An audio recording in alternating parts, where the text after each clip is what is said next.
Greetings, dear subscribers and casual listeners of my channel.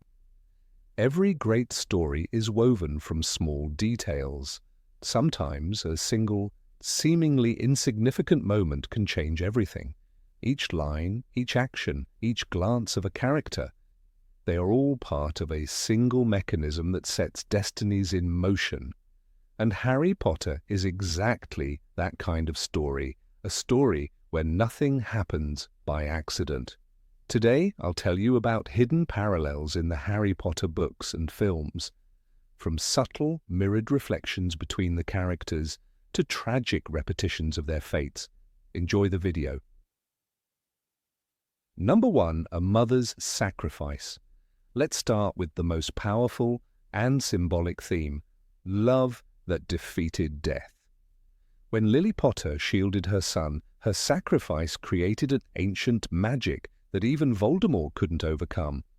That act wasn't just a beautiful plot twist, it became the foundation of the entire saga.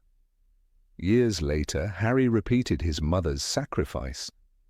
When the Dark Lord gave him an hour to come and die, Harry did come. Without a wand, without resistance, only for the sake of others. If, at the end of that hour, you have not come to me and given yourself up, the battle will resume. Lord Voldemort, the Deathly Hallows. He came, and he died, but, like Lily, by doing so he gave life to others. When Harry returned from beyond the veil, he already knew the people of Hogwarts were protected again. The magic of sacrifice had been reborn. I was ready to die to stop you from hurting these people. I did what my mother did. They're protected from you. Harry Potter, the Deathly Hallows. Life had repeated itself like an ancient spell. Number 2, the enemy in the mirror. Perhaps the deepest and most philosophical parallel in the series is the mirror-like relationship between Harry and Voldemort. They are like two reflections of one soul, divided by choice. Both are orphans, both grew up among Muggles, both found a home in Hogwarts. Each was a favourite of almost every teacher, except one. Dumbledore distrusted Tom, and Snape despised Harry. Both built their own armies. Voldemort gathered the Death Eaters, Harry founded Dumbledore's army. Ironically, Ginny, while creating the enchanted coins for communication, was inspired by the Dark Mark itself. The Death Eaters' scars burn when they're summoned. That gave me the idea. Hermione, the Order of the Phoenix. Their fates move along parallel line, yet one chooses domination and the other compassion, and that single choice defines everything. Number 3. The dangerous books. When Ginny opened the Chamber of Secrets, she was under the control of Tom Riddle's diary, a Horcrux capable of bending a person's will. That experience left a scar on her soul. So later, when Harry became fascinated with the mysterious Half-Blood Prince's textbook, it was Ginny who first sensed the danger. "You're following instructions written by someone you don't even know, Harry." Ginny. The Half-Blood Prince. Her fear was not unfounded. Harry, without realizing it, was once again falling under another's influence, just like she once did. The difference was that his teacher through the pages wasn't a Horcrux, but the parallel is clear. Both books taught and both nearly destroyed. Number 4. He who must not be named. The name that sends chills down every spine. One of Rowling's most powerful creations. Wizards fear to speak it, whispering you-know-who or he who must not be named. That fear became a living force, spreading like a shadow through silence. But humans aren't the only ones afraid to name evil. In the magical world, the Dark Lord has his monstrous reflection, the basilisk. Acromantula's fear even to speak of it, as though it were their Voldemort. And like him, the basilisk once tried to kill Harry Potter, and failed. One ruled over fear among humans, the other among monsters. Two symbols of terror, both defeated by a boy who refused to be silent. Number 5. The Shame of Freedom. To the reader, Dobby is the embodiment of kindness and courage. His desire for freedom feels natural, noble, and just. Yet, in the wizarding world, it's seen as strange, even shameful. Winky, the former servant of the Crouch family, shows the other side of that freedom. To her, liberty is not a blessing, but disgrace. "No, master, don't give Winky clothes. Winky is ashamed to be free." The Goblet of Fire. Freedom here is a privilege not everyone is ready to bear. Dobby becomes a symbol of individuality, but also an outcast among his own kind. His joy over a sock stands in direct contrast to Winky's humiliation. In one world, pride. In the other, shame. Number 6. An Old Dream. All his life, Harry dreamed that one day a relative would appear at the Dursleys' doorstep and take him away. A childish fantasy, until it began to come true in The Prisoner of Azkaban. "You mean it? You want me to live with you? Leave the Dursleys." Harry, "The Prisoner of Azkaban." Sirius Black became not just his godfather, but the living embodiment of that dream, the dream of family and belonging. But fate, once again, was cruel. The dream lasted only a brief moment before being shattered by loss, and yet it was the first time Harry felt that he wasn't alone in the world. Number 7. Gift or Curse. When Harry first speaks Parseltongue in the Philosopher's Stone, he doesn't even realize what he's doing. To him it's instinct, a boy talking to a snake trapped behind glass. But the faces around him tell another story. In the wizarding world, the language of serpents is ancient and feared, a tongue whispered by those who walk too close to darkness. "You can speak Parseltongue, Harry," says Dumbledore softly, "because Lord Voldemort can." The gift isn't a gift at all. It's a scar, a remnant of the night the Dark Lord's curse failed.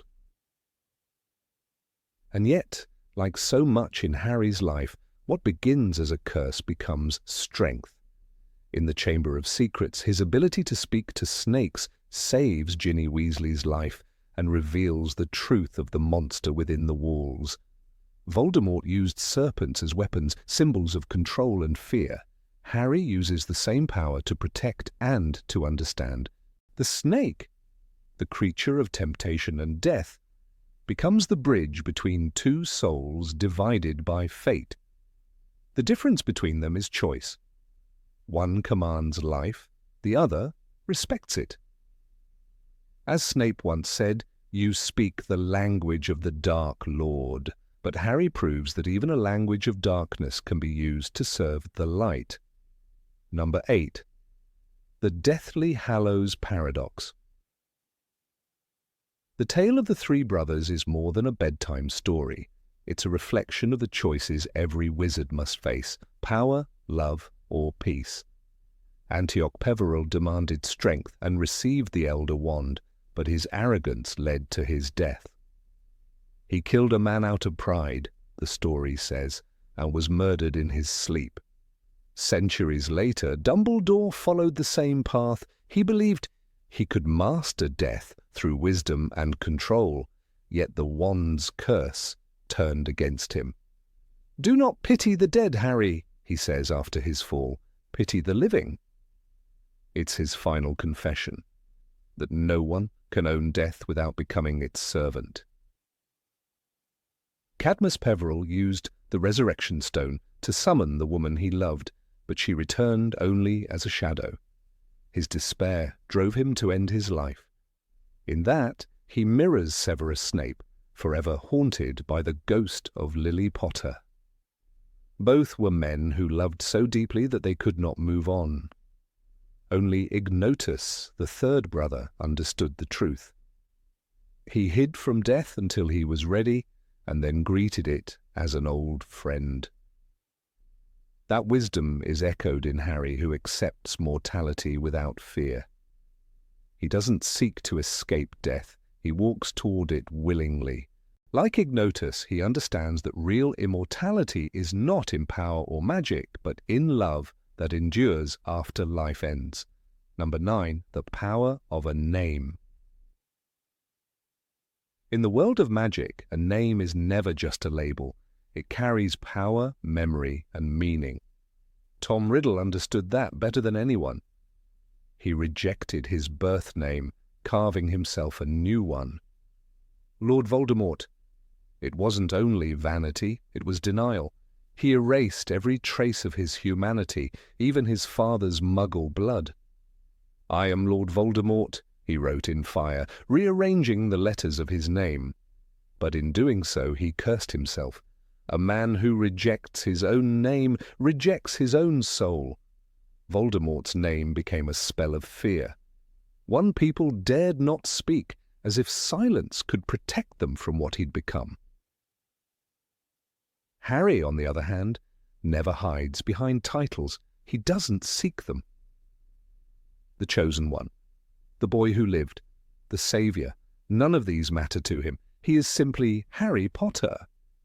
The difference between the two is profound. One man hides from himself in grandeur, the other faces himself with honesty. That's why Dumbledore calls him by name, simply and kindly, even in the darkest moments. Names, after all, are a reflection of truth, and Harry never runs from his. Other characters carry names that reveal their fates. Sirius Black, the Dog Star, burns bright and dies young, loyal, and free.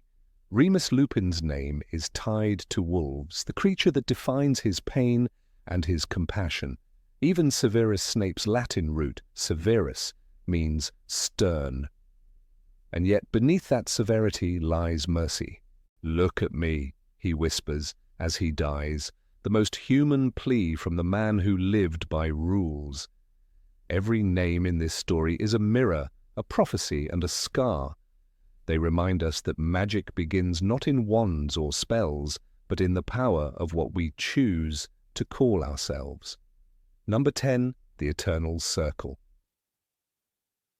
The story of Harry Potter begins and ends with reflection, or both literal and emotional. In the Philosopher's Stone, Harry stands before the mirror of Erised, seeing his parents for the first time. He reaches out, desperate to touch them, but the image remains untouchable, just beyond reach. Years later, in the Deathly Hallows, he walks into the Forbidden Forest and meets them again. Not as ghosts, but as living memories summoned by the Resurrection Stone. "We are part of you," Lily whispers. The circle closes. What began as longing ends as understanding. The same pattern repeats throughout his life. The boy who once boarded the Hogwarts Express alone now sends his son, Albus Severus, on the same journey. This time, he is not the orphan waiting for a new life. He is the father saying goodbye. The words he gives his son, "Being a Slytherin isn't bad," are the final echo of all he learned. The train, the platform, the steam, everything is the same, but the meaning has changed. What once symbolized beginning now stands for peace. Even Harry's final duel mirrors the very first confrontation in his life. As a baby, love saved him from death. As a man, it saves the world. Voldemort falls again, defeated not by a spell, but by his own curse rebounding just as before. Only this time Harry doesn't run or hide. He faces it knowingly, accepting the same fate that once made him the boy who lived. The story comes full circle, a perfect reflection of how endings in the wizarding world are never endings at all, only new beginnings disguised as farewells. Number 11. Darkness for the Sachet of Light. Evil in the wizarding world never comes without purpose. Voldemort's rise created the very conditions for Harry's courage to bloom. Without darkness, there would have been no hero to stand against it. The boy who lived exists because of the one who feared death. Voldemort's obsession with immortality gave Harry a reason to value life, and his cruelty forced others to rediscover kindness. Every act of darkness in the story creates an echo of light, as if one cannot exist without the other. Severus Snape is perhaps the clearest embodiment of this paradox, a man consumed by bitterness, hatred, and regret. Yet in the end, he becomes the one who keeps the light alive. "Look at me," he whispers as he dies, longing to see Lily's eyes one last time. His love, born in sorrow, becomes the silent force that protects Harry. Dumbledore once told him, "You have kept him alive all these years because of her." Snape's darkness births the greatest act of love in the series, a sacrifice without recognition, redemption born from pain. Even Draco Malfoy, a symbol of arrogance and cowardice, becomes proof that change is possible. He begins as the mirror of privilege and prejudice, yet when the moment comes, he hesitates to name Harry at the manor. That hesitation, 1 second of doubt, saves lives. It shows that light can still flicker in the darkest places. Draco lowered his wand. His hand was shaking. That single gesture, small and human, proves that evil isn't absolute. The magic of Rowling's world lies in this balance. Every tragedy opens the door for compassion. Every fall gives birth to renewal. As Dumbledore said, happiness can be found even in the darkest of times, if one only remembers to turn on the light. In that truth, the story of Harry Potter becomes more than a battle of good versus evil. It becomes a reminder that even the shadow serves the dawn. Number 12. The House That Never Was. When the Sorting Hat touched Harry's head, it hesitated. It whispered to him, digging into his thoughts, sensing something dark and powerful beneath the fear. "You could be great, you know," it murmured.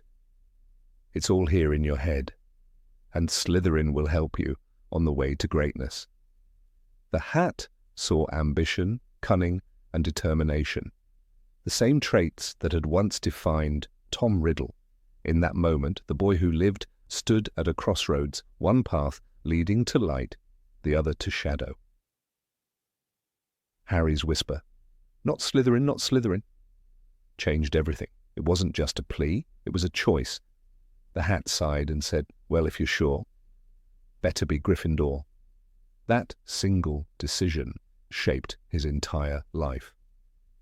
While Tom Riddle had embraced Slytherin's ideals of power and control, Harry's refusal to follow the same road became his act of defiance. The moment he chose Gryffindor, he chose not to become another Riddle. What's striking is how often this decision echoes later. When Harry opens the Chamber of Secrets, the hat's words return to haunt him. "You're a Parselmouth," others whisper. "You're like him." Even the Sorting Hat itself admits, "You would have done well in Slytherin." Yet the difference between Harry and Voldemort is choice. Tom sought greatness, Harry sought courage. One used power to dominate, the other used it to protect. In the end, Dumbledore explains it best. It is our choices, Harry, that show what we truly are far more than our abilities. That line defines the whole series: magic, talent, even destiny. None of it matters without choice. Harry could have been the perfect Slytherin. Instead, he built the home that never existed for him, among friends, not followers. In doing so, he proved that courage isn't about being fearless. It's about choosing the light, even when the darkness feels familiar. Number 13. Names written in the stars. The Black family was never just a lineage of pure-blood wizards. They were a constellation in themselves. Almost every name in their family tree points toward the stars: Sirius, Regulus, Bellatrix, Andromeda. All of them borrowed their identities from the night sky. Even their motto, toujours pur, always pure, feels like something carved in starlight, cold and distant. The Blacks didn't just carry noble blood, they carried the burden of perfection, each star expected to shine brighter than the rest, no matter the cost. Sirius Black, named after the dog star, the brightest in the heavens, was destined to burn intensely and briefly. His light was rebellion. He turned away from his family's darkness, choosing the warmth of friendship over the chill of tradition. "I did my waiting, 12 years of it, in Azkaban," he cries, his voice trembling with fury and heartbreak. Sirius was fire-trapped in a cage, wild, radiant, and doomed. When he fell through the veil in the Department of Mysteries, it felt as though a star had gone out. Regulus, on the other hand, lived and died in quiet defiance. His name, Regulus, the little king of the constellation Leo, foretold his fate. He was raised in the shadow of his family's ideology. Yet in the end, he acted alone, bravely and silently. "Do not call me coward," Severus once said, but those words could have belonged to Regulus too. He discovered the truth about Voldemort's Horcruxes and faced death knowingly. His star shone for only a moment, but that light reached further than he ever knew. Even Bellatrix and Andromeda, two sisters torn apart by belief, reflect the same celestial paradox. Bellatrix, the female warrior star, burned with violent madness, loyal to the end. Andromeda, named after a chained princess, broke free from her family's curse. Together they prove the Black family's legacy is not just one of blood, but of choice. Every Black bore a star's name, but some chose to shine, while others collapsed into their own darkness. Number 14. The price of immortality. When Tom Riddle first heard the word immortal, it did not sound like a philosophical concept to him. It sounded like a promise. The promise that he would never again have to face the fear that haunted him from childhood, the fear of death, the fear of ceasing to exist. From that moment on, Voldemort's life became a long, obsessive project to break the natural order, to chain life to his will. But every step he took toward immortality tore another piece of humanity from his soul. In Harry Potter and the Half-Blood Prince, Dumbledore tells Harry he was no longer the handsome Tom Riddle.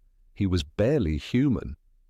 This line captures not just a physical transformation, but the deeper truth behind Voldemort's tragedy. His desperate escape from death made him more dead than alive.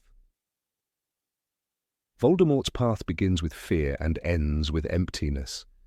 Each Horcrux he creates is both a victory and a mutilation. The first, made from the murder of Moaning Myrtle, already shows his arrogance, killing without hesitation, turning a school tragedy into a step toward eternity. But by the time he creates his final Horcrux, Nagini, Voldemort is no longer even pretending to be human. He speaks in hisses, relies on serpents, and shows no trace of empathy. What he gained in longevity, he lost in identity. His body becomes monstrous because his soul already is. Rowling shows that his physical appearance mirrors his moral decay, his red eyes, his slit-like nostrils, his waxy skin. Immortality, for him, is not a gift, but a curse that devours what it was meant to preserve. Harry's journey, on the other hand, follows the same theme in reverse. Where Voldemort tears his soul apart to avoid death, Harry willingly risks his to protect others. Both come face to face with death, but their choices define what they become. In Harry Potter and the Deathly Hallows, as Harry walks through the Forbidden Forest, his every step echoes the steps of Tom Riddle, but inverted. Voldemort once walked toward death in arrogance, believing he could master it. Harry walks toward it in acceptance, believing he can give meaning to it. He is ready to die so that others may live. Rowling writes, "He was not afraid. He felt his heart rising. It was over." This is not defeat, it is liberation. There is an almost mystical symmetry between the two. Both Voldemort and Harry have a piece of each other's soul within them. This connection is more than a plot twist. It is the physical manifestation of a moral idea. Voldemort unknowingly places a fragment of himself in the boy he tries to destroy, while Harry, through his compassion, carries within him a capacity for self-sacrifice that Voldemort could never understand. The boy becomes the vessel of what the man tried to annihilate, love. And when Harry allows himself to die, he destroys the piece of Voldemort's soul, symbolically cleansing both of them. Death, in this moment, becomes not punishment, but purification. Rowling's entire moral universe pivots around this paradox. The more one fears death, the more one loses life. Dumbledore says it plainly. To the well-organized mind, death is but the next great adventure. Voldemort rejects this wisdom, turning instead to rituals and relics that mock the natural order. He believes he can control existence through division, but in doing so he destroys the very unity that makes a soul whole. His immortality is mechanical, cold, and empty. It depends on objects, on the diary, the locket, the cup, the diadem, the ring. Each is a cage, and together they imprison him. He calls this victory. Dumbledore calls it the supreme folly of a man who never had a friend, nor wanted one. Harry's resurrection is not scientific, not the result of dark magic, but the outcome of moral truth. When he enters the spectral King's Cross, he finds Dumbledore waiting, and the scene mirrors a rebirth. He is given the choice to go back or go on. This is where Rowling resolves the paradox. Harry dies, yet lives. Voldemort lives, yet dies inside. The mirror is complete. The hero's immortality comes not from evading death, but from transcending it through love. Harry carries within him the magic of selflessness, the same protection his mother gave him. Lily Potter's sacrifice created a bond that Voldemort's magic could never break, because it wasn't born from fear, it was born from acceptance. Even the Elder Wand, the last symbol of power in the story, reflects this lesson. Voldemort believes the wand will make him unbeatable, but its allegiance belongs to Harry. Why? Because mastery of death in Rowling's world does not mean control over others, it means peace with oneself. The true master of death is the one who accepts death as part of life. In the tale of the Deathly Hallows, it is not the brother who hides from death, or the one who challenges him who finds happiness. It is the one who greeted death as an old friend. By walking into the forest, Harry becomes that brother. Voldemort, clutching his wand and his Horcruxes, remains trapped in his delusion, greeting death not as a friend but as an enemy, and losing the duel he never understood. Number 15. Children of War. Harry Potter grew up as a child of war, though he never chose that fate. From the moment he was marked by Voldemort's curse, his childhood was shaped by fear, absence, and legacy. He never knew his parents. They were taken by the same darkness that continued to haunt his world. His earliest years were spent in a house that did not want him, under a roof that represented survival, not love. When he entered Hogwarts, the war had already ended on paper, but its shadow lingered in every corridor, every whispered name. The adults spoke of the First War with that careful tone people use when the pain is still too close. And so Harry grew up not in peace, but in the ruins of other people's battles. He inherited a victory that never felt like one. Neville Longbottom's story mirrors Harry's in a quieter, more tragic way. His parents were not dead, but their absence was perhaps even crueler. They lived in St. Mungo's hospital, broken by Bellatrix Lestrange's torture. Neville would visit them, holding a wrapper from the sweets his mother wordlessly gave him, unable to return her gaze. Longbottom? Professor McGonagall once said, "Well, it's high time your grandmother learned to be proud of you." Yet Neville's courage was born not from glory but from pain. He was a boy carrying the silence of his parents' screams. In every moment he stood up. To Draco, to the Carrows, to Voldemort himself. He was defying the same terror that destroyed his family. Like Harry, he was a child of war, forced to grow up among the ashes. Luna Lovegood's world was different, but no less marked by conflict. Her father, Xenophilius Lovegood, believed in truth. And truth, in times of fear, is the first casualty. The war made outcasts of dreamers. Her mother died in a magical experiment gone wrong, and her father's eccentricity became a shield against grief. Luna's calmness, her detachment, her strange wisdom, all were born from loss. "Things we lose have a way of coming back to us in the end," she once said, with the kind of peace that only someone acquainted with pain can possess. The war shaped her not through direct battle, but through the quiet erosion of innocence. Luna was what happens when a child learns too early that the world is fragile and kindness is the only rebellion left. Even Draco Malfoy, the golden boy of privilege, was a child of war.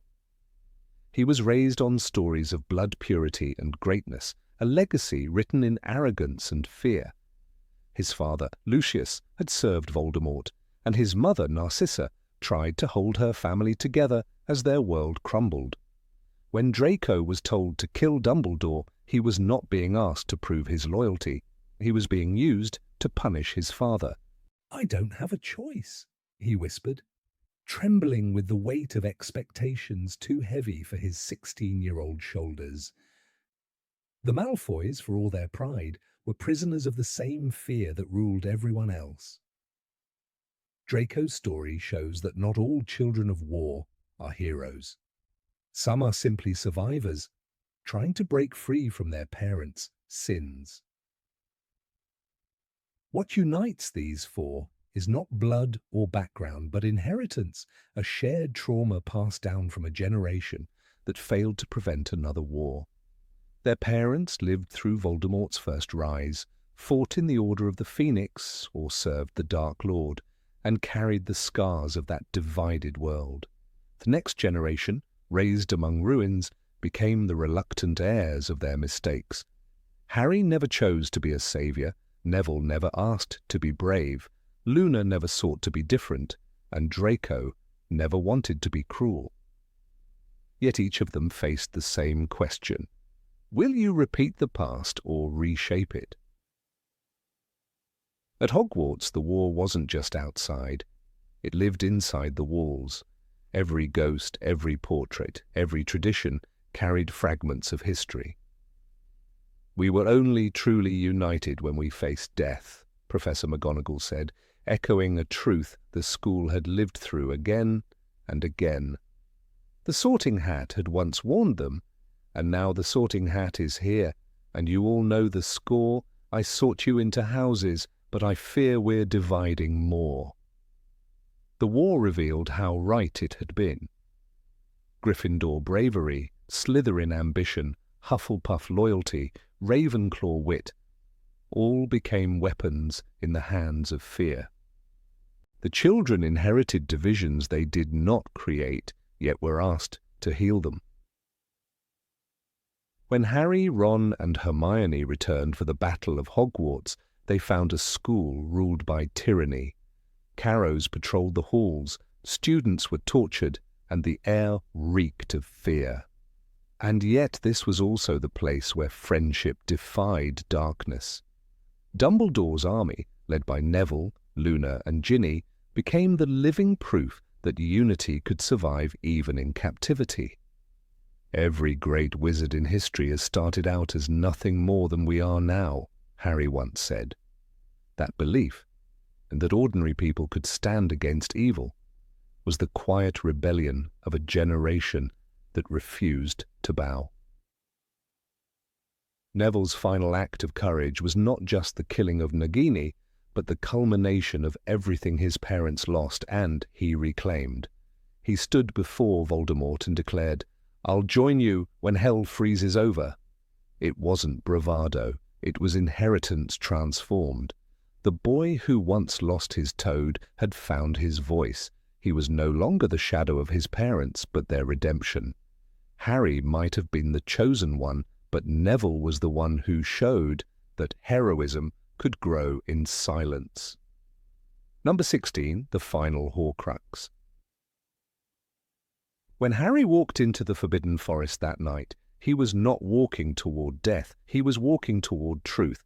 For years, the idea of the Horcruxes had been shrouded in the logic of destruction. Destroy them all, and the Dark Lord will fall. But Rowling's true magic lies in paradoxes, and this one was perhaps her most brilliant. The last Horcrux could not be destroyed by force, by sword, or by spell. It could only be undone by surrender. What Harry carried inside him was not just a fragment of Voldemort's soul, but the very essence of the man's terror, his fear of mortality. And in the act of accepting his own death, Harry didn't simply let Voldemort kill him. He erased the last boundary that kept evil alive. Throughout the series, Dumbledore had been preparing Harry for this moment, though never revealing it outright. His words in the Deathly Hallows are both chilling and deeply compassionate. He must die at the proper moment. Voldemort himself must do it. It was not instruction, but revelation. Harry had to face the fact that he had been marked not only as Voldemort's equal, but as his vessel. The scar, the visions, the strange connection through pain, all of it was the echo of a soul that didn't belong to him. And yet, by the end, the question was no longer how to destroy the Horcruxes, but whether Harry had the strength to destroy himself. This is where Rowling's genius mirrors an ancient idea of purification. In mythology and faith, there exists a concept of self-sacrifice that transcends martyrdom. It's not death for glory, but death for cleansing. Harry's walk into the forest is an echo of countless symbolic deaths, the descent into the underworld, the crucifixion, the purgation before rebirth. The resurrection stone that he holds in his hand is not there to save him, but to remind him of what he's fighting for, the living and the dead intertwined in love. His parents, Sirius and Lupin, appear not as ghosts, but as witnesses to his transformation. When he tells them, "Stay close to me," he is already halfway between life and eternity. The true moment of destruction is silent. Voldemort raises his wand, shouts the fatal curse, and the green light engulfs everything. There is no scream, no cry for help. Harry does not resist. In that stillness, the Horcrux inside him, an alien shard of Voldemort's soul, dies because it has no power over a will that freely accepts death. Evil cannot inhabit a heart that does not cling to life at any cost. This is the paradox that Voldemort, for all his intelligence, could never grasp. He split his soul to preserve himself, while Harry united his by letting go. That moment is not about magic, it's about the spiritual physics of good and evil. Love nullifies possession. Acceptance dissolves fear. When Harry wakes in the white mist of what seems to be King's Cross Station, he meets Dumbledore again, but this time as an equal. The tiny, shriveled creature lying whimpering under the bench, the last remnant of Voldemort's soul, is what remains of the evil he carried. It is pathetic, powerless, and dying. Dumbledore's words here reveal the entire structure of the story. Do not pity the dead, Harry. pity the living, and above all, those who live without love. That last phrase defines both Voldemort's damnation and Harry's salvation. Voldemort feared death because he never understood love. Harry defeated death because he embraced it through love. This spiritual dimension separates Harry's victory from every other act of heroism in the story. Neville killing Nagini was an act of courage. The destruction of the locket, the cup, the diadem, all acts of defiance against darkness. But Harry's act transcended all of them because it wasn't defiance, it was surrender. He didn't destroy evil with rage or hatred. He allowed goodness to cleanse it by passing through him.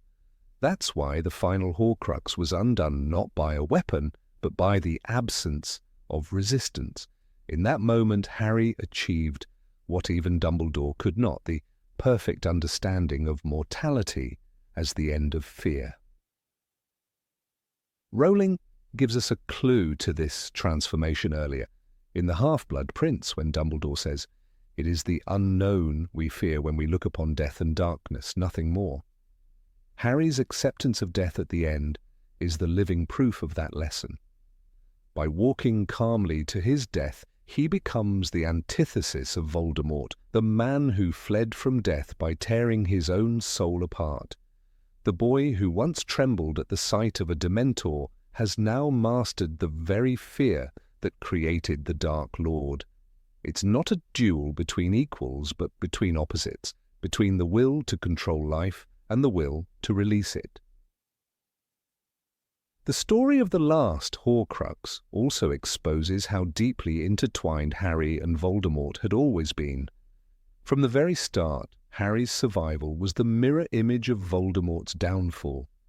The curse rebounded because Lily's love formed a protection that Voldemort could not comprehend. That same love later became the key to destroying him. When Harry offers himself in the forest, he is repeating Lily's act, not just saving others but placing love above life. It is Lily's love reborn through her son, completing a circle of sacrifice that began 16 years earlier. In that way, it's not just Harry who destroys the Horcrux, it's the powers of generational love echoing across time. Number 17, the power of small deeds. There is a quiet moment in the Harry Potter series that often slips unnoticed beneath the thunder of epic battles and dark prophecies. It happens in Malfoy Manor when a pale, trembling Draco looks at Harry and hesitates. The Death Eaters are demanding confirmation. Is this the boy who lived? Harry's face is swollen, his glasses gone, his scar hidden. And in that breath of hesitation, Draco simply says, "I don't know." It lasts only seconds, yet those seconds alter everything that comes after. If Draco had nodded, if he had chosen to please his family instead of yielding to that flicker of doubt, Harry would have died in the cellar beneath his family's chandeliers. But he didn't. A single uncertain choice, born out of fear, compassion, or exhaustion, whatever it was, became one of the most powerful moments in the story. It was proof that even in a world of curses and killing spells, redemption can begin with silence. That hesitation was not written in prophecy. It was not foreseen by Dumbledore or shaped by destiny. It was small, human, and private, precisely why it mattered. The saga of Harry Potter is filled with such moments where minor actions ripple outward until they shape the grand design. The world remembers the duels and the deaths, the flash of wands in the Battle of Hogwarts, the Horcruxes crushed to dust.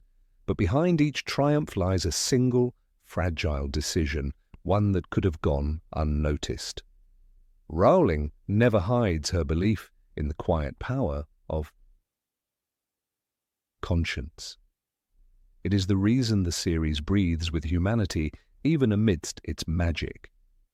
Neville Longbottom's story embodies that belief better than most. He began as a shy, fumbling boy who couldn't remember the passwords to Gryffindor Tower. He was the student who lost his toad, Trevor, so often that it became a running joke. Yet it was this clumsiness, this constant wandering in search of something lost, that led him one day to stumble upon the meeting of Dumbledore's army. He could have turned away, too timid to join. Instead, he stayed. "Dumbledore's army, still recruiting?" he said later as he fought in the halls of Hogwarts. The frightened boy who once froze in front of Snape grew into the young man who drew the sword of Gryffindor from the sorting hat and cut down Nagini, the last. Horcrux. His courage didn't bloom in a moment. It grew from hundreds of tiny choices to keep standing, keep trying, keep believing he could be more than what the world thought of him. In a sense, Neville's entire arc proves Dumbledore's words. It is our choices, Harry, that show what we truly are, far more than our abilities. Those choices are often invisible at first. When Harry defied Umbridge by gathering students to practice defensive spells, he was not preparing an army, he was giving frightened children a sense of control. When they met, secretly in the room of requirement, practicing Expelliarmus and Protego, they were not saving the world, only themselves. But the strength born in those hidden hours became the heartbeat of the resistance that would later stand against Voldemort. Without those lessons, without those bonds, Hogwarts might have fallen before the final battle began. Even Luna Lovegood, with her dreamy eyes and silver voice, played her part through gentleness alone. Her classmates mocked her, called her loony, stole her shoes, and dismissed her strange beliefs in creatures no one had ever seen. Yet Luna never grew bitter. She listened. She reminded Harry, in the darkest hours, that things we lose have a way of coming back to us in the end, if not always in the way we expect. When the trio despaired after Dobby's death, it was Luna who spoke softly over the grave, helping Harry find peace enough to continue. Her kindness, so quiet it almost disappeared into the background, became a bridge between despair and courage. She taught that empathy could be an act of rebellion.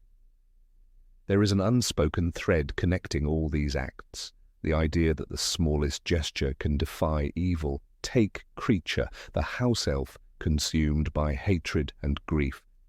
For years he had served the Black family, repeating their prejudices until he became a twisted reflection of their cruelty. But when Harry chose to treat him not as a slave but as an ally, when he gave him the locket that once symbolized servitude, something shifted. "Master has given Creature a gift," the elf whispered, and his loyalty changed the course of the war. He led the other house elves into battle, shouting for Harry Potter. The difference between contempt and respect, between order and kindness, saved countless lives. A single gesture, a gift of trust, turned an enemy into a protector. Another thread runs through the Weasleys, whose acts of love knit together the moral spine of the story. Molly Weasley's fierce warmth, her knitted sweaters, her insistence that Harry eat another slice of pie, all of it seemed trivial beside the grandeur of the Order of the Phoenix. Yet her compassion anchored everyone around her. When she killed Bellatrix Lestrange with a mother's rage, crying, "Not my daughter, you bitch!" It wasn't power that triumphed, but love accumulated through years of small kindnesses. Every breakfast, every letter, every knitted H on Harry's chest built toward that moment. In a world obsessed with prophecy, the Weasleys showed that destiny could be shaped in the kitchen as surely as in a duel. Even Severus Snape's story, dark and bitter, circles back to the same idea. His love for Lily Evans, the purest and most tragic thread of his life, manifested in the smallest ways. The way he kept his Patronus a doe. The way he guarded Harry not out of affection, but out of a promise. Always, he said, and that word, small as a breath, echoed through the entire war. Snape's greatness was not in grand gestures, but in endurance, the daily, silent burden of doing good while being hated for it. His life was built on the quiet strength of one vow, one memory, one flower laid at a woman's grave. The Mirror of Erised reflects the same lesson. It tempts its viewers with visions of what they most desire, but Dumbledore warns Harry that it does not do to dwell on dreams and forget to live. Living in Rowling's world means acting, making choices that may seem insignificant but accumulate meaning over time. When Harry saves Dudley from the Dementors, the act appears simple. But it transforms the boy who once sneered at him into someone capable of saying, "I don't think you're a waste of space." Forgiveness, too, begins with a small decision. The decision not to hate back. Perhaps the most profound example of the power of small acts is found in Dobby, the house elf who first met Harry with trembling devotion. His liberation came from a sock, a token so humble it borders on absurdity. Yet that sock symbolized everything the series stands for: freedom, dignity, and the belief that kindness matters. Dobby later gave his life rescuing his friends from Malfoy Manor. His final words, "Such a beautiful place to be with friends. Dobby is happy to be with his friend Harry Potter," are among the most human ever spoken in the series. He didn't die wielding a wand or fulfilling a prophecy. He died for loyalty born from a gift of clothing and compassion. Throughout the series, Dumbledore himself reinforces the philosophy that greatness is built on small acts. He tells Harry, "It is the unknown we fear when we look upon death and darkness, nothing more." That wisdom, shared in quiet conversations rather than battles, shapes Harry's courage. When Dumbledore leaves him clues through the Deluminator, the Snitch, and the Pensieve, he is teaching him that trust and love are built piece by piece. Harry's victory over Voldemort was never about power, it was about understanding.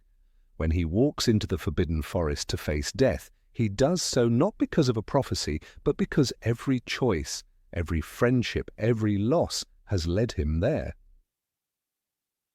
Even the villains reveal this truth in reverse. Tom Riddle's descent into Voldemort began with small cruelties, a stolen trinket, a lie, a refusal to love. Each act, minor on its own, became a stone in the wall separating him from humanity. Evil in Rowling's world is not born in cataclysms, it is built in whispers and daily decisions. The same force that allows Draco to hesitate in compassion allows Voldemort to kill without remorse. The difference lies in the direction of the first step. In the Battle of Hogwarts, when the dust and magic fill the air, it is not the grand spells that carry the day, but the small alliances. Students carry the wounded. House elves fight beside wizards. Centaurs, who once refused to interfere, gallop into the fray. Even Percy Weasley, who spent years estranged from his family, makes the quiet decision to return and fight alongside them. Every small reconciliation becomes a brick in the fortress of hope. Harry's final act, choosing to spare Draco to disarm instead of kill, completes the circle. The spell that defeats Voldemort is not a curse, but Expelliarmus, the same disarming charm he practiced in Dumbledore's army. What once seemed like an innocent classroom exercise becomes the weapon of ultimate victory. It is a perfect illustration of how small deeds echo louder than power. The boy who survived did so not because he was chosen, but because he kept choosing again and again to act with mercy when hatred was easier. The beauty of Harry Potter lies not in its magic, but in its moral geometry. Every wand movement, every smile, every flicker of doubt shifts the balance of good and evil. Dumbledore's wisdom lingers over it all. Nothing is insignificant. Sometimes the very thing that seems trivial decides our fate.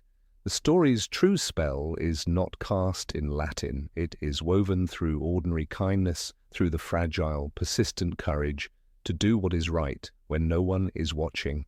Number 18, Love, the oldest spell. When Lily Potter stood before Voldemort on that fateful night in Godric's Hollow, she did not reach for her wand, nor did she whisper a single incantation. There was no glowing light, no protective charm uttered in haste. What she did was older than any spell in existence. She chose to love. And that choice, that silent act of devotion, became the most powerful magic the wizarding world had ever known. Dumbledore would later explain that Harry was protected by a magic deeper than any we can do here, but even he, the greatest wizard of the age, spoke of it with a kind of awe. It was not logic, it was not learned, it was love. From the very beginning, the series builds this invisible current. In Harry Potter and the Philosopher's Stone, Dumbledore tells Harry that his mother's sacrifice left a mark no visible scar can show. To have been loved so deeply, even though the person who loved us is gone, will give us some protection forever. The mark Voldemort left was lightning-shaped, but the one Lily left was invisible, and it was the one that truly mattered. That contrast sets the foundation for everything that follows. Magic in Rowling's world has rules, limits, and consequences, but love defies all of them. When Harry touches Professor Quirrell's skin and the Dark Lord's servant screams in agony, it is not a curse or a hex that causes it. It is Lily's love still burning on her son's soul like a sacred fire. He couldn't touch you for this reason. It was agony to touch a person marked by something so good, Dumbledore explains. That moment redefines power itself. Voldemort spent decades mastering death, dividing his soul, defying nature. Yet all of his dark learning crumbles before something as ancient as a mother's heart. In the wizarding world, knowledge gives power, but Lily Potter's act shows that wisdom lies elsewhere, in the capacity to give oneself completely. Years later, this same current of love manifests in Molly Weasley. In Harry Potter and the Deathly Hallows, when she faces Bellatrix Lestrange, a witch of cruel precision and deadly skill, it is not the duel of equals. Molly has no formal mastery over dark curses, no training that rivals Bellatrix's sadistic expertise. Yet when Bellatrix turns her wand toward Ginny, something ancient awakens in Molly. The same raw, protective love that once shielded Harry. With her cry, "Not my daughter, you bitch!"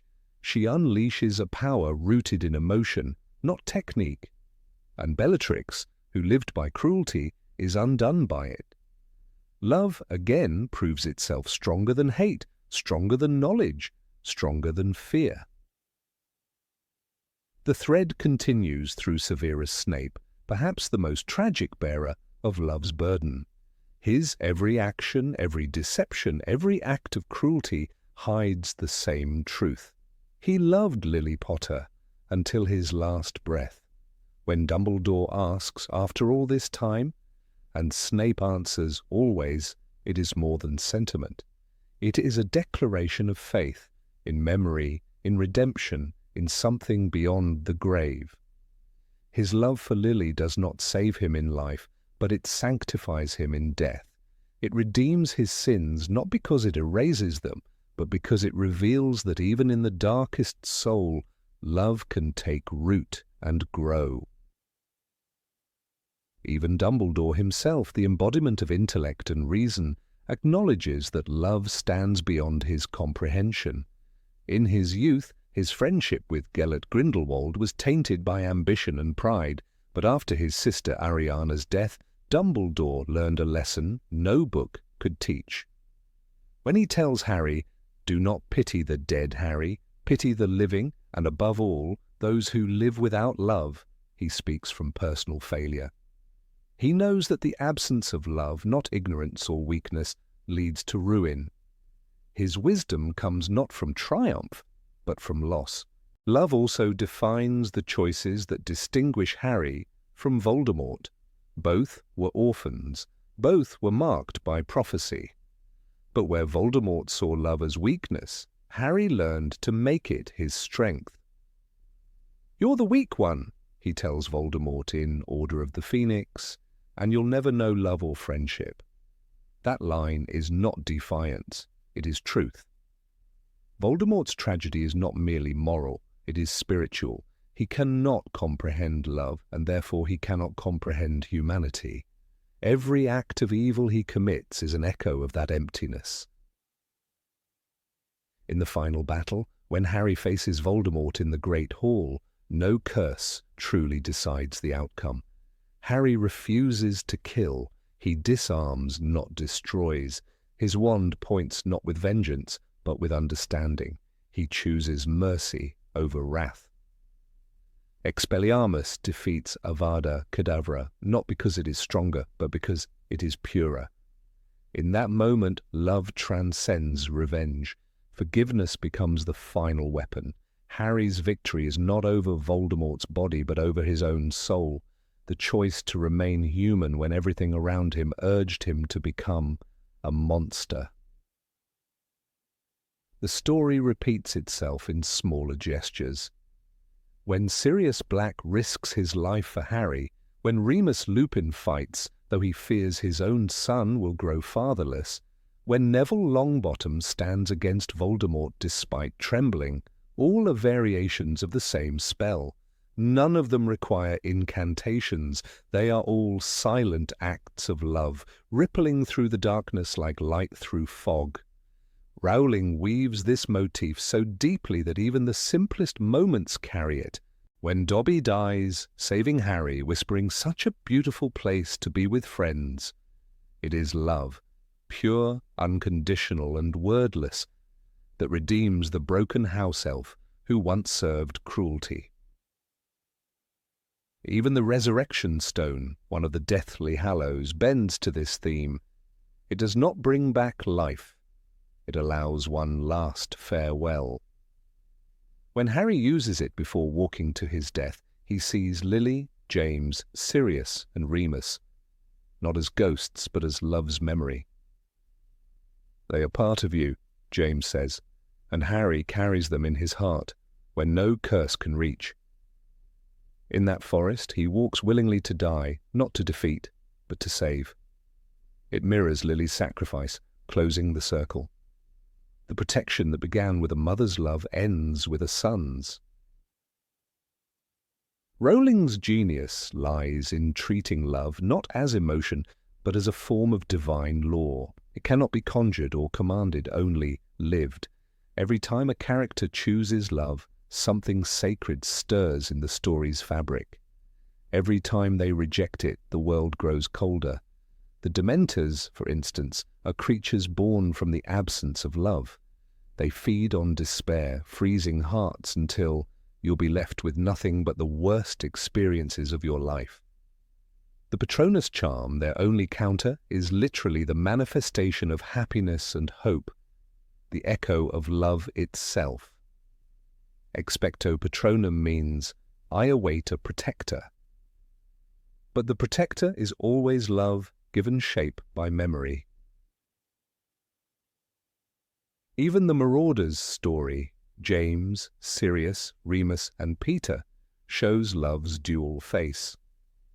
Friendship forged them, betrayal destroyed them. When Peter Pettigrew spares Harry for an instant, Dumbledore later says that moment of mercy created a life debt, proof that love can awaken even in a coward's heart. In Rowling's world, no one is too fallen to be touched by it, but those who refuse it, like Voldemort, become less than human. His body itself dissolves when he dies, leaving no trace, because love is what binds a soul to existence. What makes love the oldest spell is not its mystery, but its simplicity. Before wands, before words, there was sacrifice. In ancient runes, in fairy tales, in prophecies, the same truth whispers, the heart's choice changes fate. Lily Potter's silence, Snape's devotion, Molly's fury, Harry's forgiveness, all are echoes of that primal enchantment. They are not cast, they are lived. "Of course it is happening inside your head, Harry," Dumbledore says in King's Cross, "but why on earth should that mean that it is not real? Love's magic exists within, therefore everywhere." In the end, the wizarding world survives not because of the Elder Wand or the prophecy, but because people chose to love. That choice passes like an unbroken chain, from Lily to Harry, from Harry to his friends, from them to the next generation. It is not written in spells or recorded in the Ministry's archives, yet it shapes destinies more deeply than any magic known. As Dumbledore once said, "It is our choices, Harry, that show what we truly are, far more than our abilities." And love, the oldest of all choices, is the one that saves them all. Every great act of magic in the series, every redemption, every sacrifice, is a reflection of this truth. Love is the root of courage, the seed of hope, the shield against despair.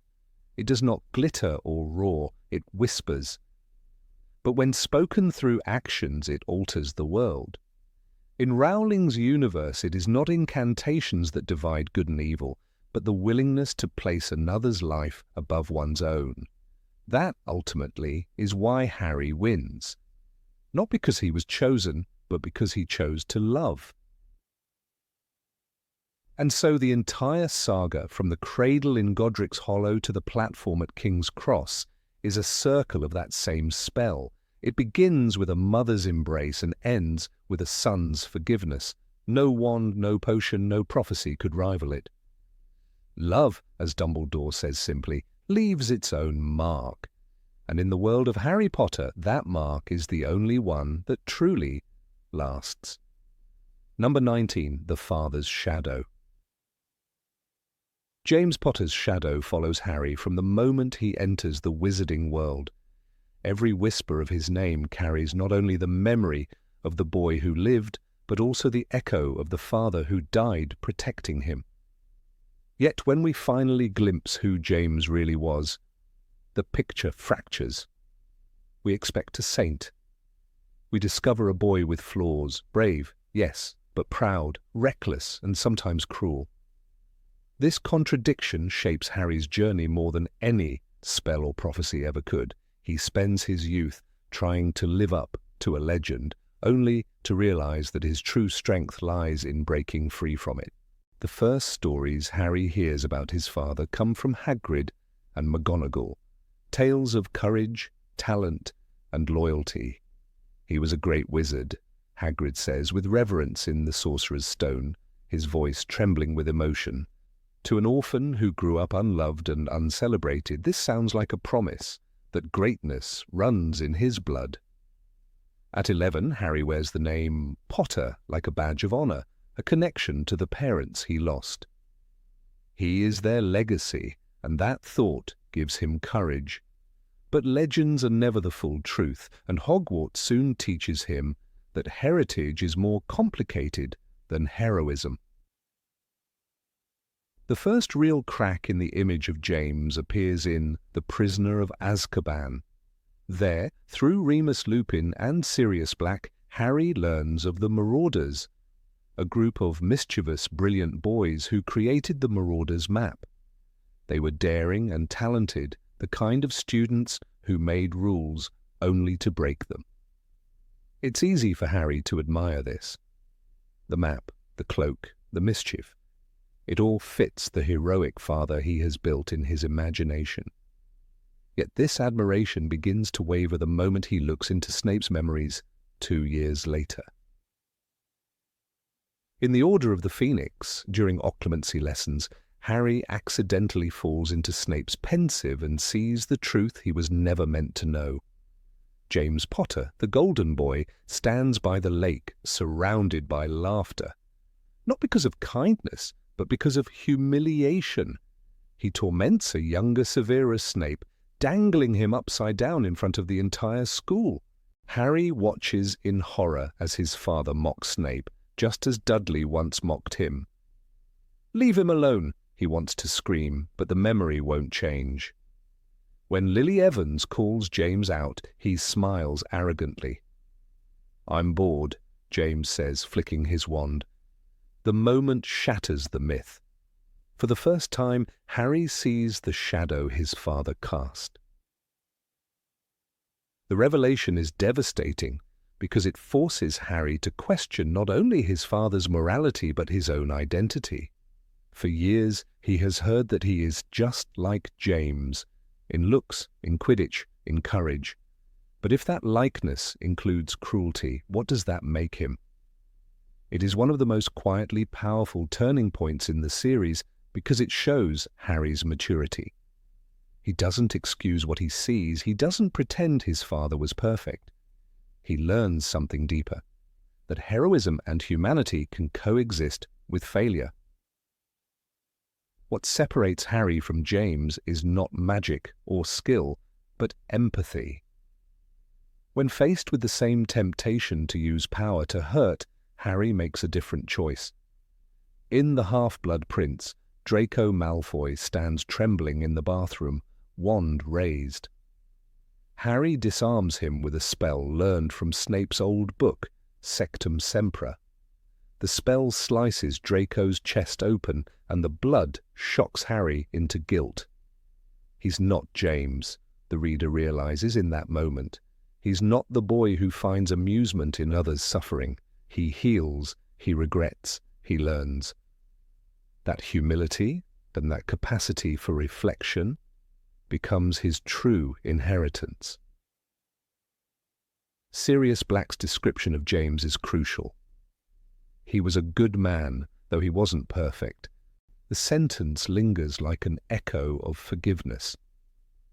It's a line that rescues James from condemnation but doesn't erase accountability. Sirius, who idolizes his friend, still admits his faults. He sees the arrogance that once defined James, the self-assured swagger of youth.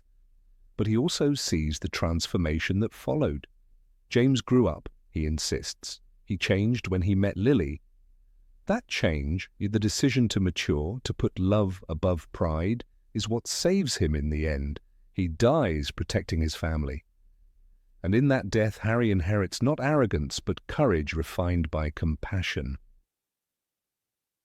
The father Harry never knew still shapes him in every choice. When he spares Peter Pettigrew in The Prisoner of Azkaban, it's a direct rejection of vengeance. Sirius wants to kill the betrayer. Harry stops him, saying, "I don't reckon my dad would have wanted his best friends to become killers." That line reveals more than moral strength. It's Harry's attempt to define who his father truly was. He decides that James must have been merciful because that's the father Harry needs to believe in. In a way, he's rewriting the legacy, turning shame into grace. There is a haunting parallel between James's final act and Harry's own sacrifice in the Deathly Hallows. When Harry walks into the Forbidden Forest, knowing he will die, he mirrors the moment his father faced Voldemort in Godric's Hollow. But where James fought with fury, Harry walks with acceptance. He doesn't duel, he surrenders. It's the culmination of everything he's learned, in that love is the ultimate defense, not pride or power. He completes what his father began, but does it without ego. The circle closes, and the son redeems the father's shadow. It's no coincidence that Snape plays a central role in this moral evolution. The man James once bullied becomes, in many ways, Harry's reluctant mirror. Snape's hatred of James is deep, but his love for Lily is deeper. Harry, learning of Snape's sacrifices after his death, sees a dimension of his father's story he could never have imagined. Snape protected him all those years, not for James's sake, but for Lily's. And when Harry names his son Albus Severus, he bridges that wound between generations. He honors both the father he lost and the man his father once wronged. This reconciliation is one of the most profound themes in the saga. Harry does not reject his past, he refines it. Every act of mercy he performs, every moment he chooses understanding over anger, rewrites the history of the Potter name. James's arrogance gave way to Harry's humility. James's rebellion found peace in Harry's responsibility. Even the Marauder's map, once a symbol of mischief, becomes in Harry's hands a tool for protection. The shadow becomes light. What makes this parallel so powerful is its subtlety. Rowling never forces it upon the reader. She lets it unfold through choices, not words. Harry's courage is quieter than James's. His victories come not from Quidditch glory, but from standing up for the forgotten. House elves, half-giants, even outcasts like Luna Lovegood. In every small act of kindness, he rejects the part of his father that once thrived on dominance. He turns leadership into service, fame into burden, and pain into purpose. The story of the Potters, then, becomes less about inheritance and more about transformation. In the Chamber of Secrets, Dumbledore tells him, "It is our choices, Harry, that show what we truly are, far more than our abilities." This line is the moral spine of the entire series. Harry's choices constantly counterbalance his father's youthful arrogance. Where James sought admiration, Harry avoids it. Where James mocked weakness, Harry defends it. In this way, he doesn't just honor his father's memory, he heals it. Even in the quietest moments, the difference between them speaks volumes. When Harry stands by Dobby's grave, carving "Here lies Dobby, a free elf," he shows tenderness that James, as a young man, may never have understood. That act, humble and human, reveals a truth about legacy. It is not what we inherit that defines us, but what we do with it. Harry doesn't reject his lineage, he redeems it. James Potter gave his son life, literally, by standing in front of death. Harry gives that life meaning by learning from the man behind the myth. Their story is not about perfection, but progression, not about erasing mistakes, but transcending them. And in that sense, Harry doesn't live in his father's shadow, he transforms it into light. When Sirius says he was a good man, though he wasn't perfect, it becomes more than a memory. It's a truth about all of them, James, Snape, Harry. None were flawless, yet each found redemption in love.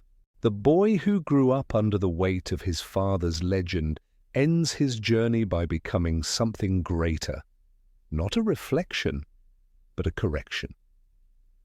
Through him, the Potter name no longer carries arrogance or regret. It carries understanding, humility, and hope. The legacy of a son who chose to be better than the man who came before him. Number 20, mirrors and twins.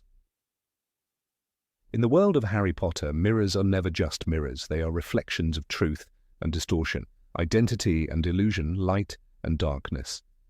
From the very beginning, J.K. Rowling wove the idea of reflection into the structure of her story, not only through the enchanted mirror of Erised, but through the characters themselves, each of whom mirrors another in a distorted or inverted way. Every choice, every act of courage or betrayal becomes a reflection of what could have been. In this sense, the entire saga unfolds like a vast hall of mirrors, where every hero has a shadow and every villain carries the echo of something pure that once was. The first mirror, the mirror of Erised, shows Harry his deepest desire, his family standing beside him, alive and smiling. It shows us nothing more or less than the deepest, most desperate desire of our hearts, Dumbledore tells him. But what makes this mirror so powerful is not just the image it reveals, but the illusion it sustains. It reflects not truth, but longing. the dangerous temptation to live in an image instead of reality. Harry's longing to see his parents again could have trapped him forever, just as Voldemort's obsession with immortality traps him in a half-life. Both are prisoners of mirrors, one of emotion, the other of ambition. Harry and Voldemort are perhaps the clearest reflection of each other in the entire series. The moment their lives became intertwined, when the curse rebounded and left a lightning scar, they became literal mirrors. Each carries a fragment of the other's soul. But even beyond the Horcrux connection, their similarities are unsettling. Both are orphans, both are marked by loss, and both are outsiders at Hogwarts. We even look something alike, Harry notices when he sees Tom Riddle's memory. The difference lies in what they choose to do with their pain. Harry turns his loneliness into compassion. Voldemort turns his into hatred. One seeks love, the other domination. Rowling crafts them as two halves of a divided mirror, identical in shape, but reflecting opposite worlds. The series constantly reminds the reader that choice defines identity more than birth. Dumbledore's words to Harry in the Chamber of Secrets ring like the moral spine of the saga. It is our choices, Harry, that show what we truly are, far more than our abilities. This idea transforms every reflection in the story into a moral test. When Harry stands before the mirror of Erist, he could choose to stay lost in its dream. He chooses instead to walk away. When Voldemort peers into any mirror, metaphorically speaking, he sees only himself, for there is no one left he loves enough to reflect. Another haunting pair of reflections appears between Hermione Granger and Bellatrix Lestrange. On the surface, they could not be more different. Hermione, the rational voice of morality and intellect. Bellatrix, the embodiment of fanatical madness. Yet both women are driven by absolute conviction. Both are fiercely loyal. Both wield extraordinary magical talent, and both possess the courage to face horrors others would flee. But Hermione's courage is rooted in empathy and understanding, while Bellatrix's courage is born of cruelty and worship. Bellatrix is Hermione without mercy, an image of what intellect looks like when stripped of conscience. When Hermione is tortured by Bellatrix in the Deathly Hallows, the mirror becomes almost literal. Two women of immense intelligence facing each other like distorted reflections of what the other might have been under different circumstances. Sirius Black and Severus Snape form another striking reflection. Two men defined by love, bitterness, and loyalty to the same boy's mother. Sirius, impulsive and rebellious, lives in the light of remembered friendship. Snape, secretive and cold, hides his devotion behind contempt. Both are men who lost everything to the same war, yet they carry their pain differently. Sirius mirrors the side of loyalty that clings to the past, unable to forgive. Snape mirrors the side that transforms love into duty, even when it destroys him. When Snape stands for Dumbledore and says always, the mirror of devotion becomes complete. Both men serve Harry's protection, one openly, the other in shadows, and both die for that cause.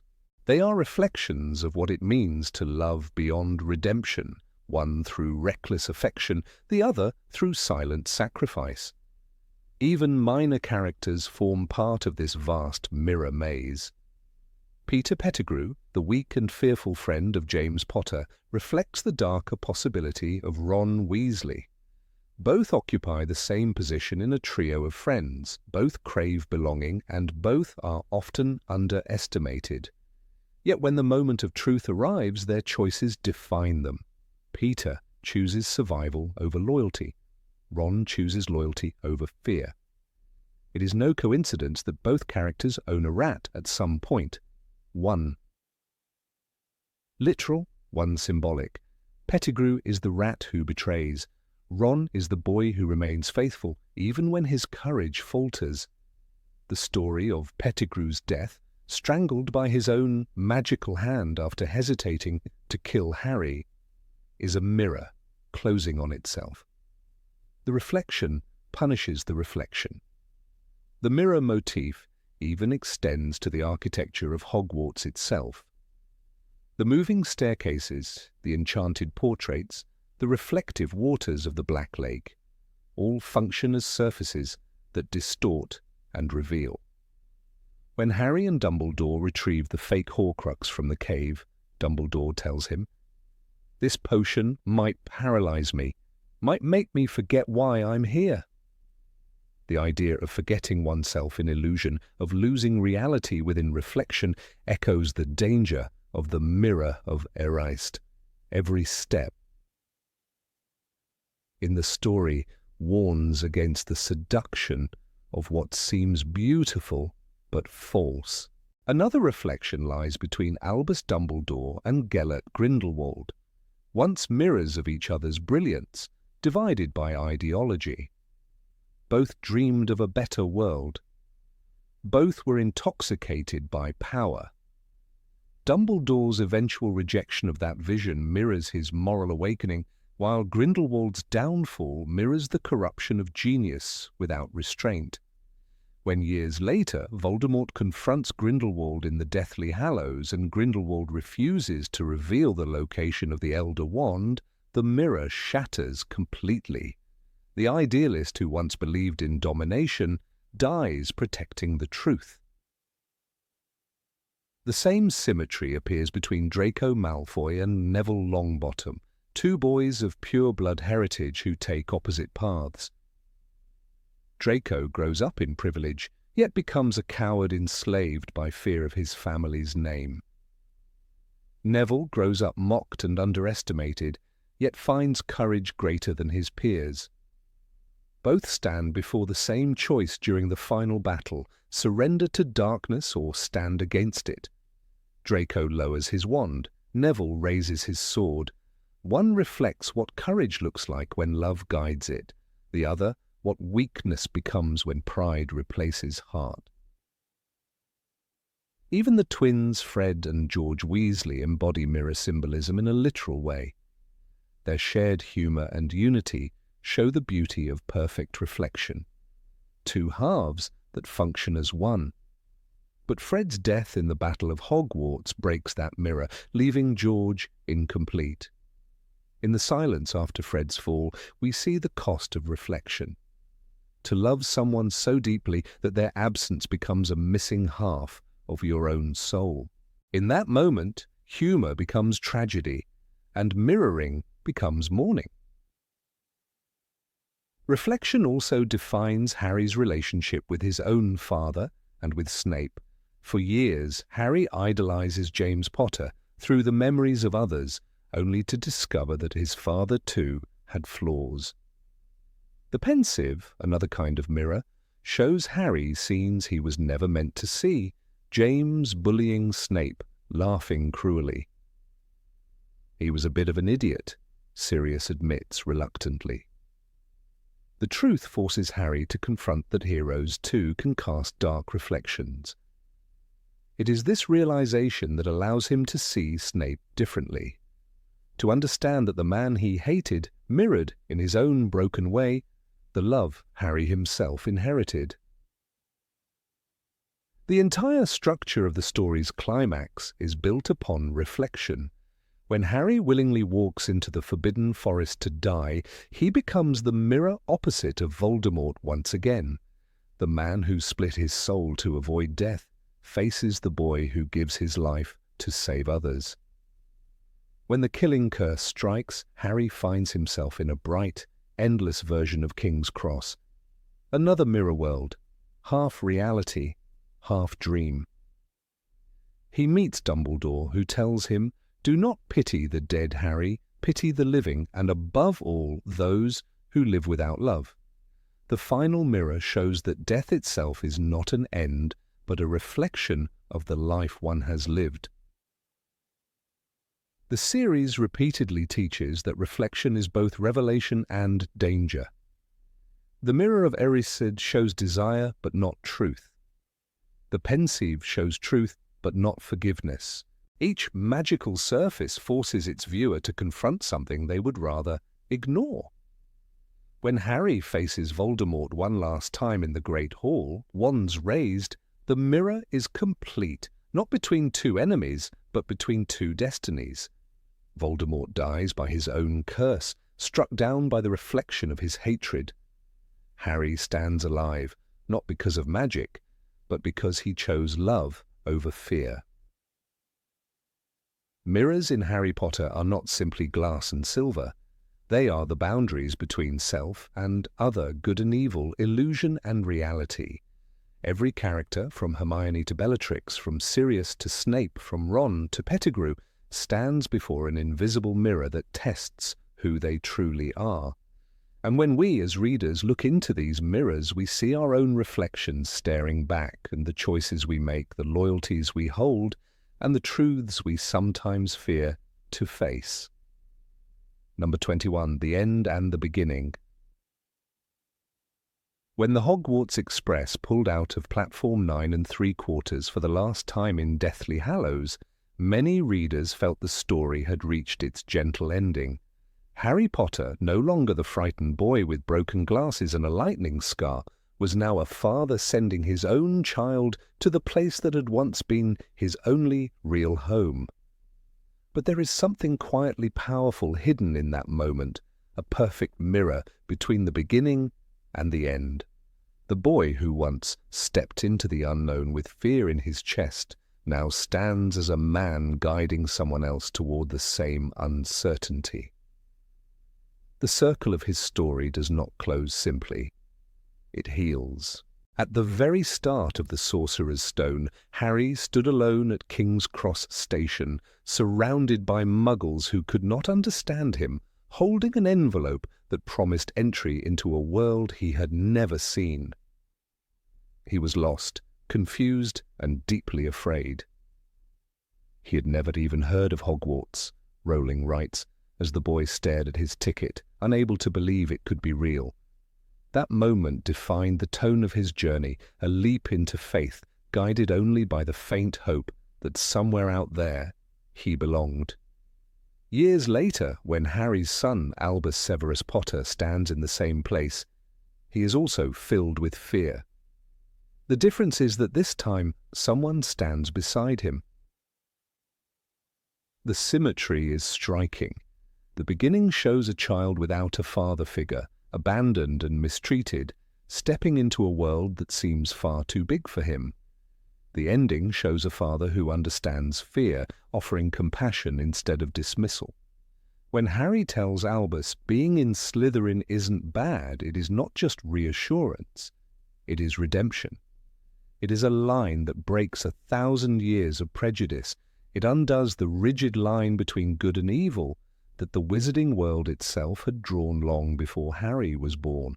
In that single moment, the narrative rewrites itself.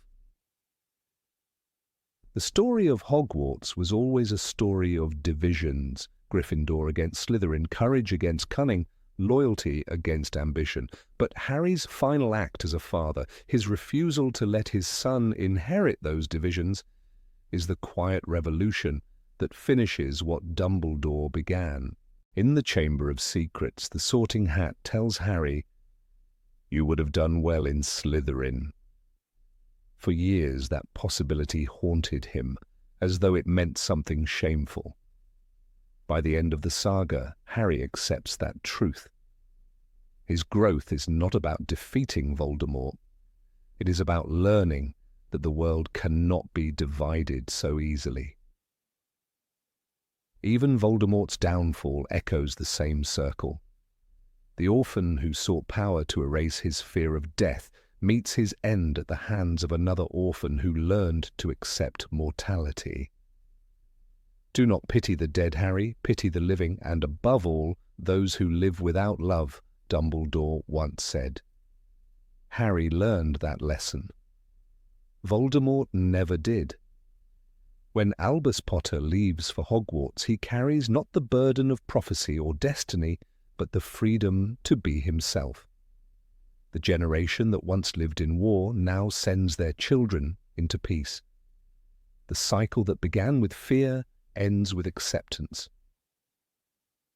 Throughout the series, Rowling wove this idea of reflection and return into nearly every part of Harry's journey. In the Philosopher's Stone, Hagrid gives Harry his first ticket to Hogwarts. In the Deathly Hallows, Hagrid carries him again, and this time seemingly lifeless, out of the Forbidden Forest. The two moments mirror one another perfectly. Birth and death, entry and exit, both acts of love. What once symbolized the beginning of a life becomes the image of sacrifice and rebirth. Harry's scar, too, tells a story of circles. The scar had not pained him for 19 years. All was well. That final sentence is not simply closure, it is a statement of healing. The scar, once the mark of Voldemort's hatred, becomes a silent reminder that even the deepest wounds can fade without disappearing. It stays, but it no longer hurts. That is the essence of the ending, not erasure, but peace. The world has scars too, yet they no longer define it. Albus's fear of Slytherin recalls Harry's fear of being different. Once, difference meant danger. The boy under the stairs learned to survive by being invisible. The man on the platform teaches his son that difference is not shame, but strength. It is impossible not to see the reflection. Harry once looked up to adults like Dumbledore, searching for approval. Now he becomes that figure, showing kindness instead of authority. He becomes the parent he never had.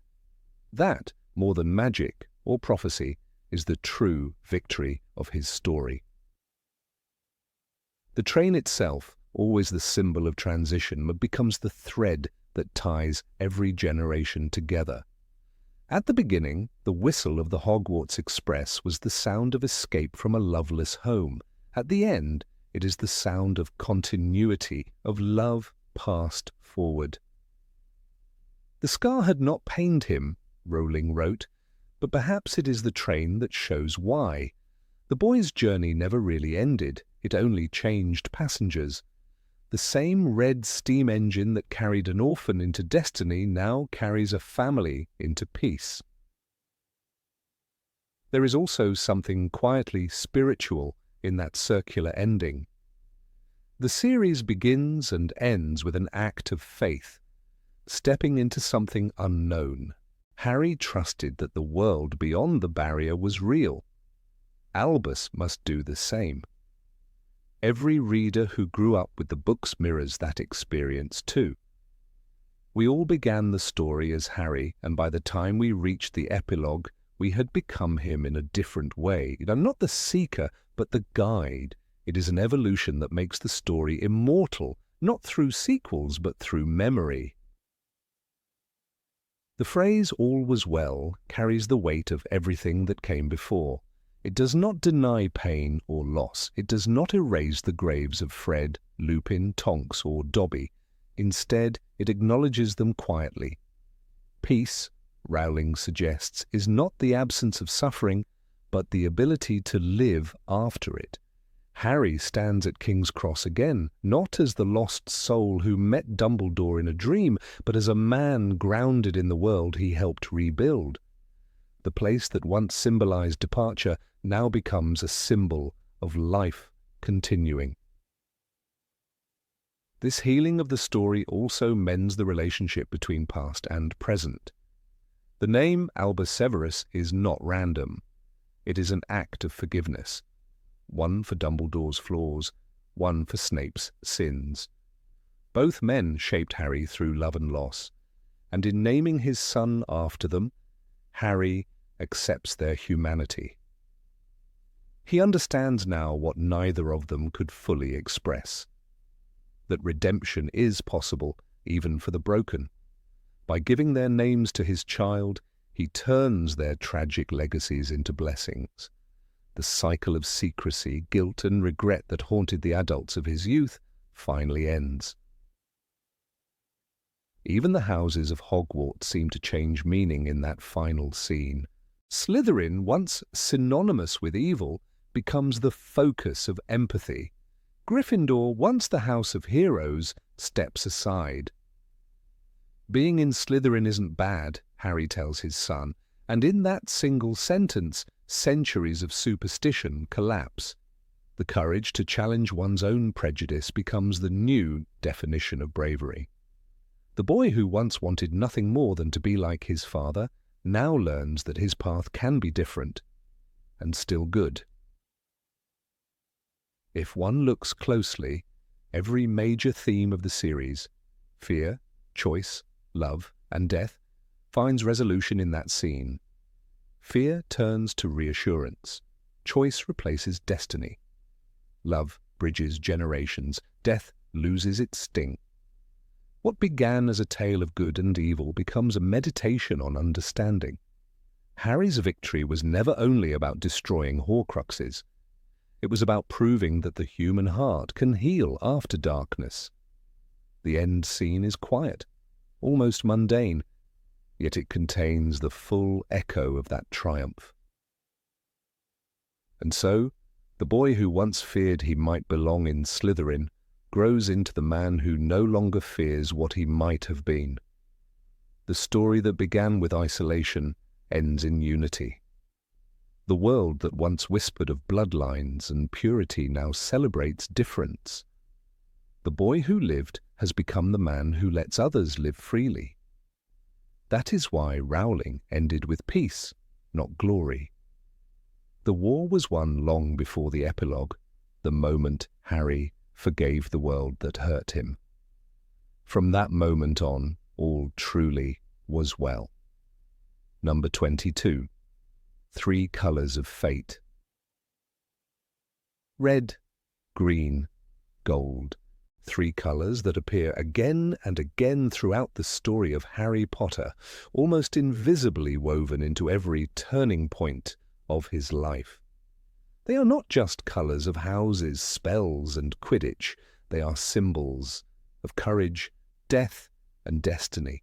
From the very first pages of the Philosopher's Stone to the last flash of light in the Deathly Hallows, these colours move with Harry like 3 silent companions, marking his path through pain, sacrifice, and triumph.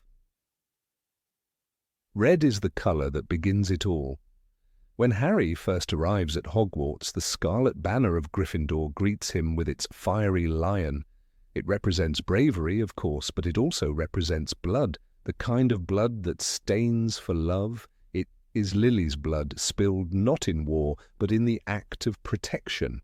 When Dumbledore explains that Harry was saved by his mother's love, he speaks of an ancient magic older than spells. "Your mother died to save you," he says, and that kind of act leaves a mark. That mark is not only the lightning scar it is red, running invisibly through Harry's story like a heartbeat. Every time he acts out of love, the red reawakens. Green, on the other hand, is the colour of contradiction. It is both life and death. It shines in Lily's eyes, soft and kind, yet it also flashes from Voldemort's wand as the Avada Kedavra curse takes life away. The same shade, one bringing a child into the world, the other ending it. It's as if Rowling used green to link Harry and Voldemort, mother and killer, light and darkness. When Harry dreams of the green light striking Cedric, or when he later faces it himself in the Forbidden Forest, the reader sees the paradox of this colour.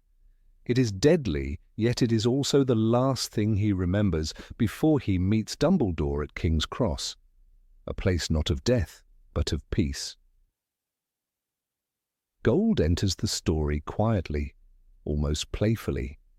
It glints in the small wings of the golden snitch, in the sparkle of Felix Felicis, in the shimmering reflections of firelight in the great hall. But gold is more than wealth or victory. It's the light that survives the darkness. In the Triwizard Tournament, when Harry grasps the golden egg, the clue inside is painful and haunting, echoing the trials that come with destiny. Later, when he catches the snitch engraved with "I open at the close," the color gold transforms from symbol of triumph into symbol of resurrection. It carries the memory of Dumbledore's final lesson, that even death can be turned into victory if one meets it with love. Throughout the saga, these three colors form an unspoken trinity. Red for sacrifice, green for the duality of life and death, gold for light and eternity. They circle each other like threads in a tapestry, tightening as Harry grows. In the Chamber of Secrets, when the basilisk attacks, the contrast between red and green becomes literal. The green of the serpent's eyes, the red of Harry's blood dripping onto the stone floor. Yet even here, Fawkes arrives in a blaze of crimson feathers, his tears restoring life. Rowling paints the page with colour, the deadly green fades, and the red of the phoenix becomes salvation. In The Prisoner of Azkaban, the colour palette shifts. The scarlet light of Harry's Expelliarmus stands against the cold green of the Dementor's despair. When he conjures the Patronus that drives them away, it shines silver-white, yet beneath it lies the warmth of gold, the same golden memory of his parents' love. "I knew I could do it," he says, realizing he saw himself across time. The gold here is not visual but emotional. It glows through faith, self-belief, and the love that cannot die. Rowling's storytelling turns colour into emotion, and emotion into magic. In The Goblet of Fire, the visual symbolism grows even sharper. The Triwizard tasks are drenched in colour, the scarlet of Dragon's Fire, the green of the lake's eerie depths, and the golden light of the maze. But it is in the final scene, in the graveyard, that all three colours collide. The red of blood spilled for resurrection, the green of the killing curse, and the gold sparks of priori incantatum that bind the wands together. And then a beam of green light issued from Voldemort's wand, just as a jet of red light burst from Harry's, and they met in mid-air. Red and green, life and death, good and evil, meet, and gold appears between them as the spectral connection forming the bridge of souls. Out of that gold mist emerge Lily, James, Cedric, and others, not alive, but not gone. The golden link between worlds. In the Order of the Phoenix, the red returns with vengeance. In the DA's banners, in the fire of Sirius's duel, and in the loss that follows. Harry's rage burns crimson. He begins to realize that courage and anger share the same colour. The green visions that haunt him, those flashes from Voldemort's mind, poison him slowly, while the golden warmth of Dumbledore's office and the light of Fawkes's song remind him that even the fiercest fire can be guided by purpose. Rowling uses these colours to mirror Harry's soul, every battle between red fury and green despair, tempered by moments of gold serenity. In The Half-Blood Prince, green dominates again. The emerald potion Dumbledore drinks in the cave, the green glow of the Inferi rising from the water, the green light of the curse that ends his life. And yet, in that same scene, Harry's red determination to protect his mentor burns through. He carries Dumbledore's body back to Hogwarts as the sunset turns the sky gold, grief and glory blending together. The Phoenix's lament rises once more, and its sound paints the moment in golden melancholy. It is not victory, but understanding. The recognition that life and death are not enemies, but parts of one colour spectrum. When the Deathly Hallows begins, the palette becomes darker. The red blood spilled at Privet Drive, the green flashes in the sky during the Battle of the Seven Potters, the golden light of the wedding at the Burrow, all of them flicker like symbols of a world divided between love and fear. Rowling's mastery lies in how she balances these tones. Even in despair, gold remains. The locket, Horcrux, though evil, glows with deceptive beauty. It is as if the color of victory has been stolen by darkness, waiting to be reclaimed. The culmination of this symbolic journey comes in the Forbidden Forest. As Harry walks toward his death, he wears the invisibility cloak, silver grey, neutral, stripped of color, and clutches the golden snitch. Inside, the resurrection stone lies waiting, small and dark, but bound by gold. When it opens, the memory of his parents appears, and Lily's green eyes shine through the darkness. The reader can almost see the scene painted in 3 hues: red from his courage, green from her love, and gold from the light that awaits him beyond the killing curse. Voldemort's Avada Kedavra erupts in a green blaze, but when Harry awakens at King's Cross, the world glows golden white. Life and death have merged, and colour has become meaning. Even small moments in the final battle echo this pattern. The red sparks from Molly Weasley's duel, the green curses cast by Death Eaters, the golden shield charms that flicker around Hogwarts. When Harry faces Voldemort one last time, their spells meet once more. Green light and red light met in mid-air, and Harry saw Voldemort's jet of green hit his own spell. But this time, there is no gold mist. The light that fills the Great Hall afterward is the dawn, pure, natural, and golden. It signifies not magic, but peace. When Harry later looks at his son and names him Albus Severus, the colours still linger. The scarlet scarf of Gryffindor around his neck, the green eyes inherited from Lily, the golden light of the morning sun touching his hair. It all repeats, like a prophecy fulfilled in colour. The story may end, but the palette remains eternal. "He had his mother's eyes," says Sirius's voice in memory. Green, like the promise that love outlives death. These 3 colours, red, green, and gold, are Rowling's invisible spell. They tell the story beneath the story. Red asks what you would give for love. Green asks what you would face for truth. Gold answers that light, once kindled, never truly dies. Together they shape the moral heartbeat of Harry Potter. When the green curse meets the golden soul and is consumed by red sacrifice, the circle closes. Death meets love, darkness meets memory, and the world shines again, painted in 3 colours of destiny. Number 23, the magic of words. In the world of Harry Potter, magic often feels like a language of its own. But what if, in truth, the language is the magic? Every spell in J.K. Rowling's universe carries more than a mere function. It holds meaning, history, and emotion. The very words spoken by wizards and witches are keys that unlock the mind and soul, translating thought into power. When Harry raises his wand and cries, "Expecto Patronum," he is not just summoning light to drive away darkness, he is declaring his belief in hope itself. The phrase, drawn from Latin, means, "I await a protector." It's a plea as much as a command. The charm only succeeds when that plea comes from a heart unclouded by fear.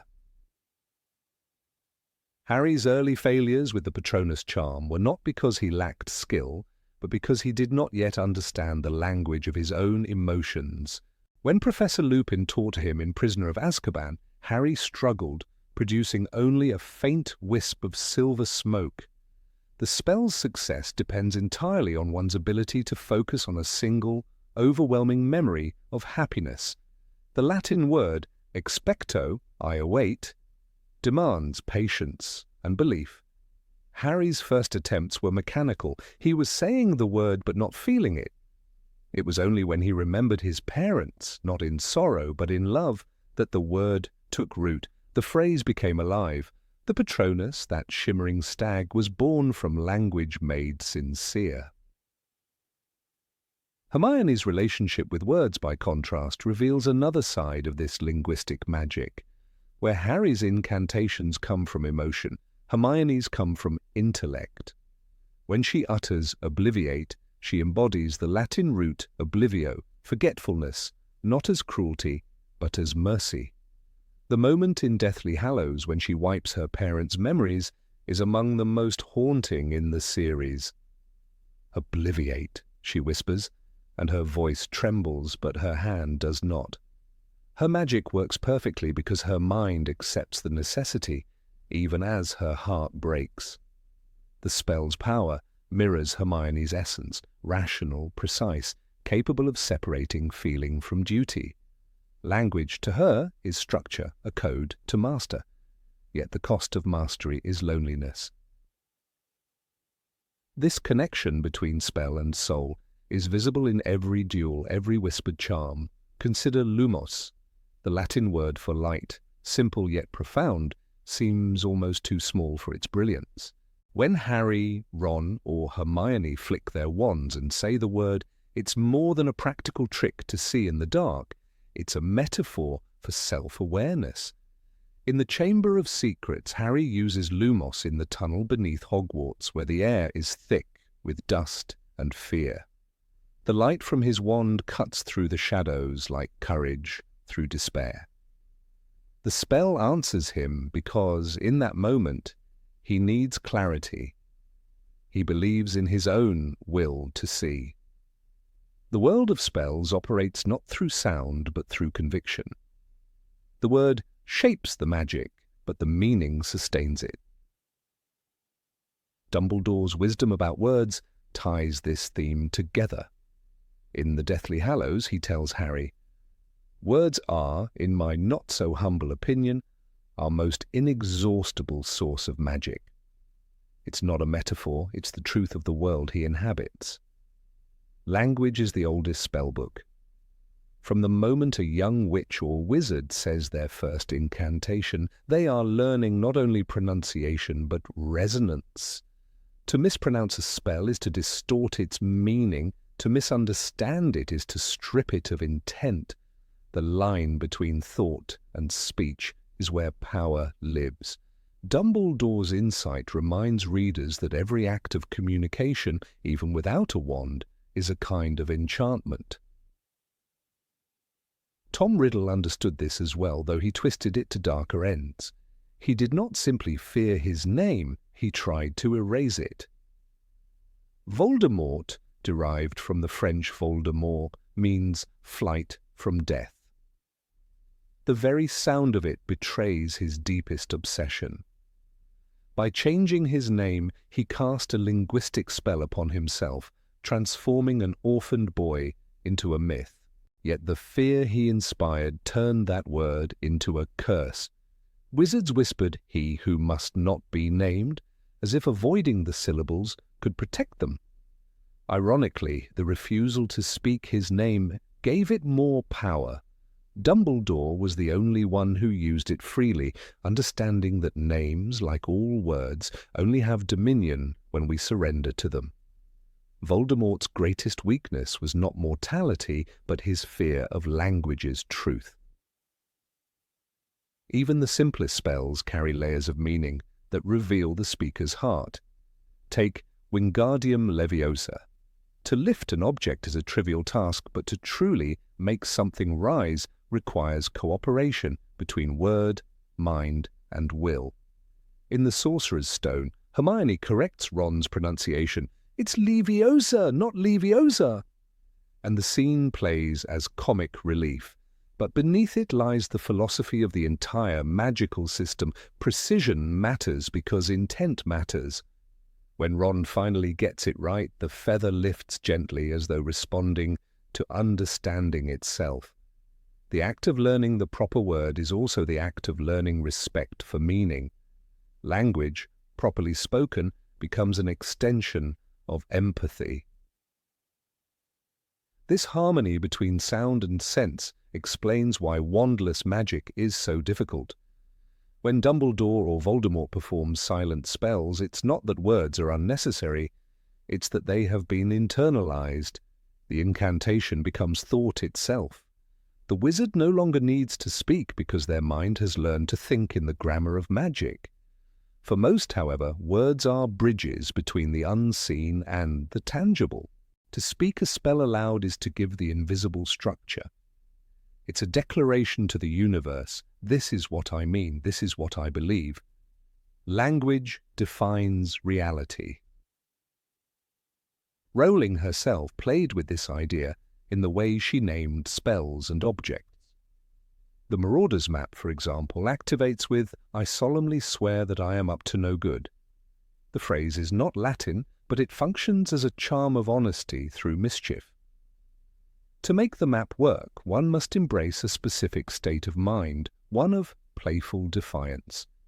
It is no coincidence that Fred and George Weasley, masters of linguistic trickery, understand it instinctively. The map's magic responds to tone and intention. The humour embedded in the words is itself a form of power.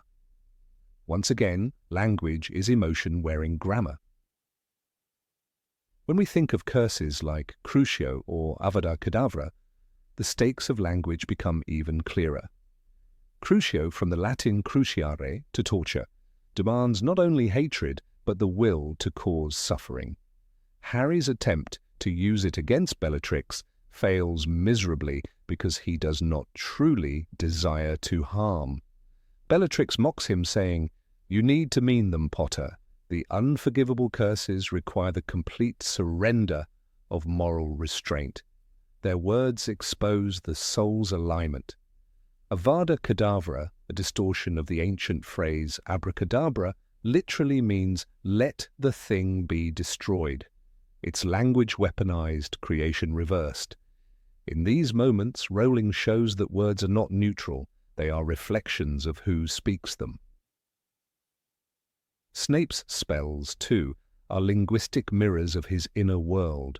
He invents sectum sempra, a curse that slashes like an invisible blade.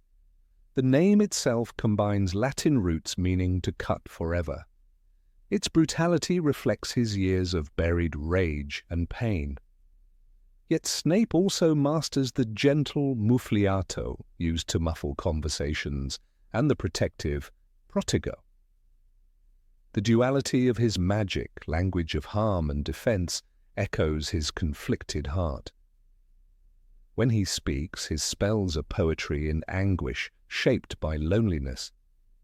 His mastery of incantations is not a sign of cruelty, but of comprehension. He understands the cost of every word. Even the act of naming spells follows a sacred pattern. Alohomora, used to open locks, originates from West African incantations and literally means friendly to thieves. It's a word of invitation, not force. The contrast with koloportus, which seals doors, illustrates how one word can define the difference between openness and secrecy. Harry uses Alohomora in his earliest adventures with a kind of naive curiosity, breaking through barriers without considering what might wait beyond. As he grows, the magic of his words becomes heavier, more deliberate. Each incantation, by the end of the saga, reflects maturity not only in skill but in understanding. The books even suggest that love itself operates as the oldest spell, one that requires no Latin, no wand, no verbal cue.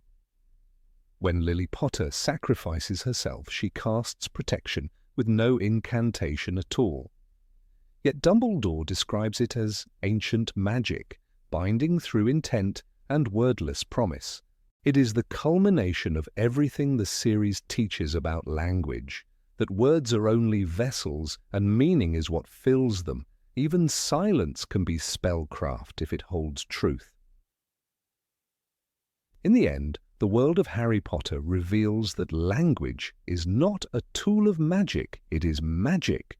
The incantations, the names, the whispered charms, all of them teach the same lesson, that the words we choose define who we are.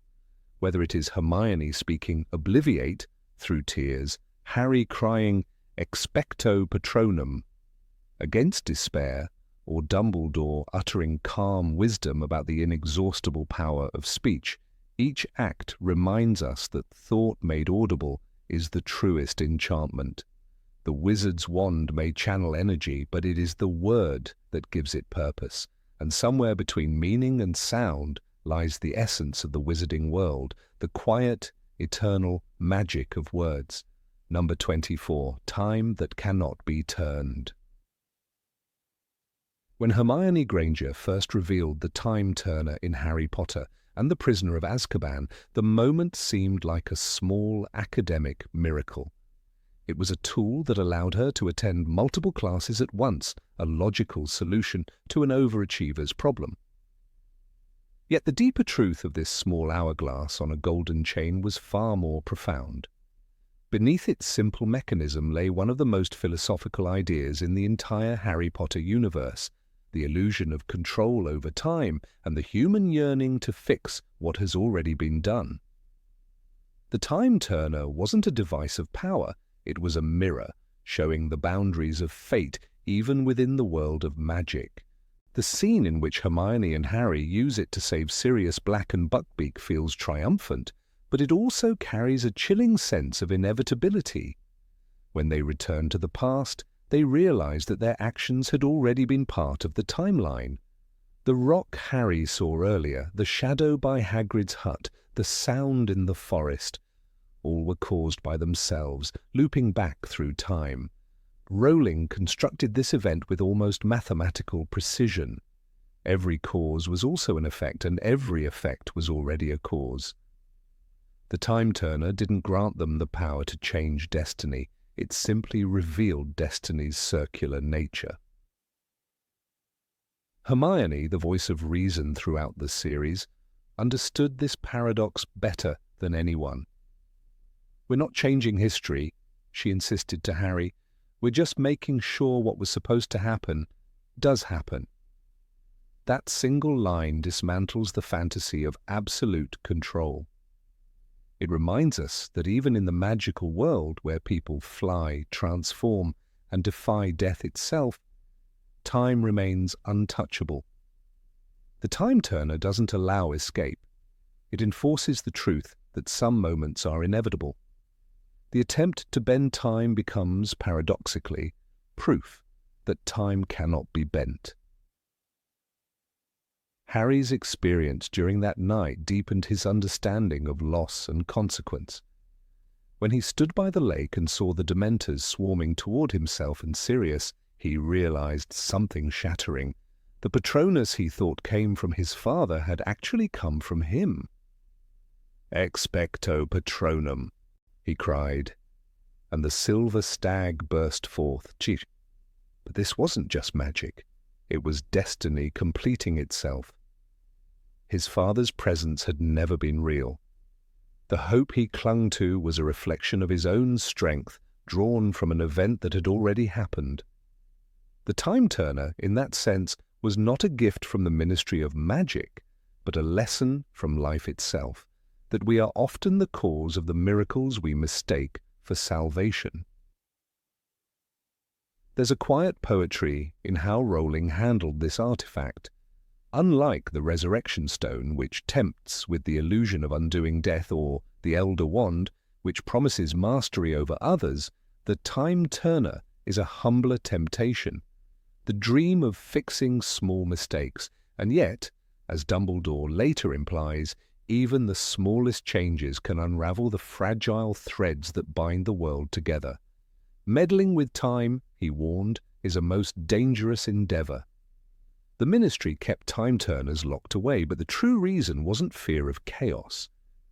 It was recognition of truth, that human beings are not meant to rewrite the past. They are meant to understand it, accept it, and live with it.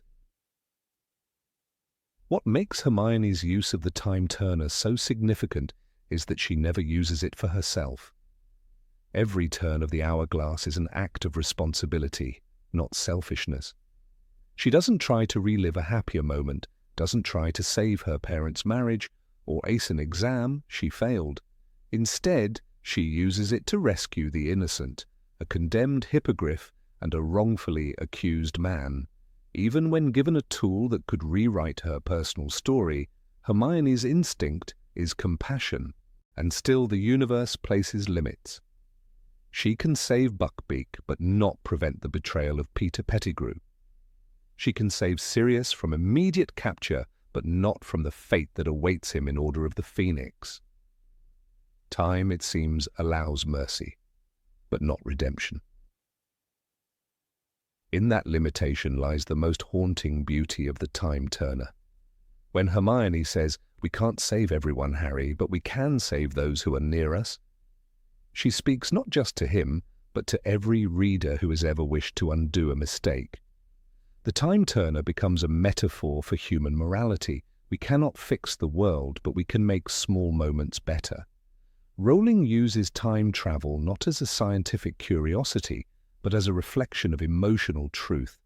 Every choice we make loops back, touching the past, shaping the future, yet never breaking the circle. Even the destruction of the Time Turners later in the series feels symbolic. During the Battle of the Department of Mysteries in Order of the Phoenix, all the Ministry's Time Turners are shattered. The sand of time spills out, forever unreachable. This is no coincidence. It happens just as Harry begins to face the irreversible nature of death, the death of Sirius and later of Dumbledore. The message is clear: there are no more second chances. The story moves forward as time itself does. In that moment, Rowling quietly ends humanity's illusion of control. The Time Turner also parallels the Mirror of Erised from the first book. Both are instruments of longing, one for lost moments, the other for lost dreams. The mirror shows what cannot be. The Time Turner tempts us to think we can change it. Together they form a perfect duality. The mirror traps the soul in nostalgia, while the Time Turner traps it in repetition. Harry, who has faced both, learns the same lesson twice: that the only time one can truly live is the present. Even magic cannot restore what is gone. The resurrection of Cedric Diggory in Goblet of Fire proves the same truth in reverse. When time's order is broken, tragedy only multiplies. There's also a subtle echo of Greek mythology in Rowling's vision of time. The Time Turner works like the Moirai, the fates who spin, measure, and cut the thread of life. The hourglass, with its endless falling sand, becomes a miniature cosmos, grains descending like moments, each irreplaceable once fallen. In trying to reverse the flow, Hermione is playing with the fabric of destiny itself. Yet even as she turns it, she remains inside the glass, trapped within the rules of the universe.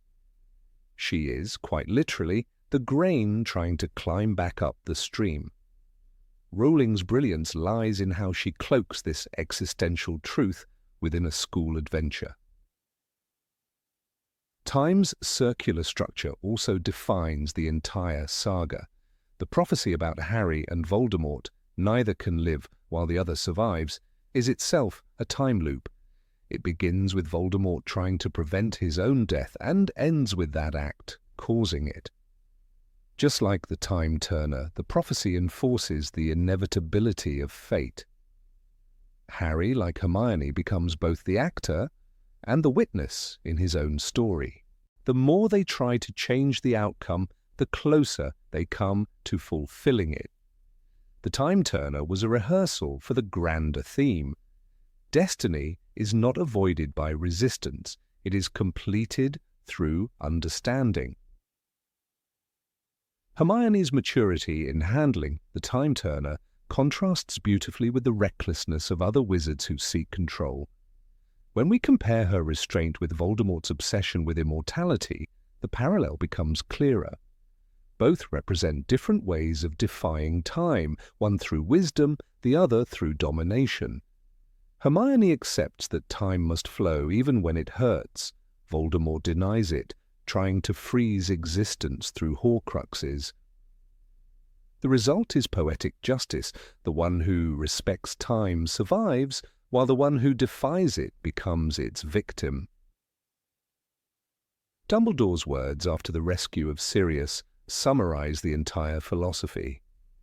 "You did a very noble thing tonight," he tells them, "and you have shown us all that time, like life, must be handled with great care." It's a rare acknowledgement that even in magic, morality depends on limits. The time turner, in its shimmering fragility, becomes a moral compass. It tells us that responsibility isn't about power, it's about restraint. The same theme echoes when Dumbledore refuses to use the resurrection stone despite having it in his possession. He, too, understands the rule that Hermione lived by: to control time is to destroy its meaning. The time turner disappears from the later books, but its shadow lingers. Each time Harry faces loss, Sirius, Dumbledore, Dobby, Fred, the temptation to turn back time would have been overwhelming. Yet he never seeks it again. That quiet choice shows growth greater than any spell could. He has learned that to move forward, one must stop looking backward. The boy who once wished for his parents to return becomes the man who names his son after the man who taught him acceptance: Albus Severus Potter. It is not time that changes him, but understanding. In the end, the time turner's greatest power lies not in its ability to move the hands of a clock, but in the mirror it holds to the human heart. It exposes the fragility of our choices and the illusion of control. The past cannot be undone, it can only be understood. And perhaps that is the real magic of time, not to be conquered, but to be respected. Hermione Granger's hourglass becomes, in the quietest of ways, a symbol of all human longing, to heal, to forgive, to make peace with what was. Because as she reminds Harry and us, we can't save everyone, but we can save those who are near us. And maybe, in that small mercy, lies the true turning of time. Number 25. Hallows and Horcruxes, two sides of the same coin. Voldemort's obsession with immortality defined his every choice, yet it is precisely in his quest to avoid death that he created the deepest connection to it. The Horcruxes, those fragments of a mutilated soul, represent the darkest magic in Rowling's world, a perversion of existence, an act against the natural rhythm of life and death. But when placed beside the Deathly Hallows, something profound emerges. Both are born of the same desire to conquer death, yet they lead to opposite ends. Where the Hallows invite acceptance, the Horcruxes demand denial. And in this paradox stands Harry Potter, the only wizard who lived through both paths and emerged whole. The Hallows were never tools of power in their truest sense.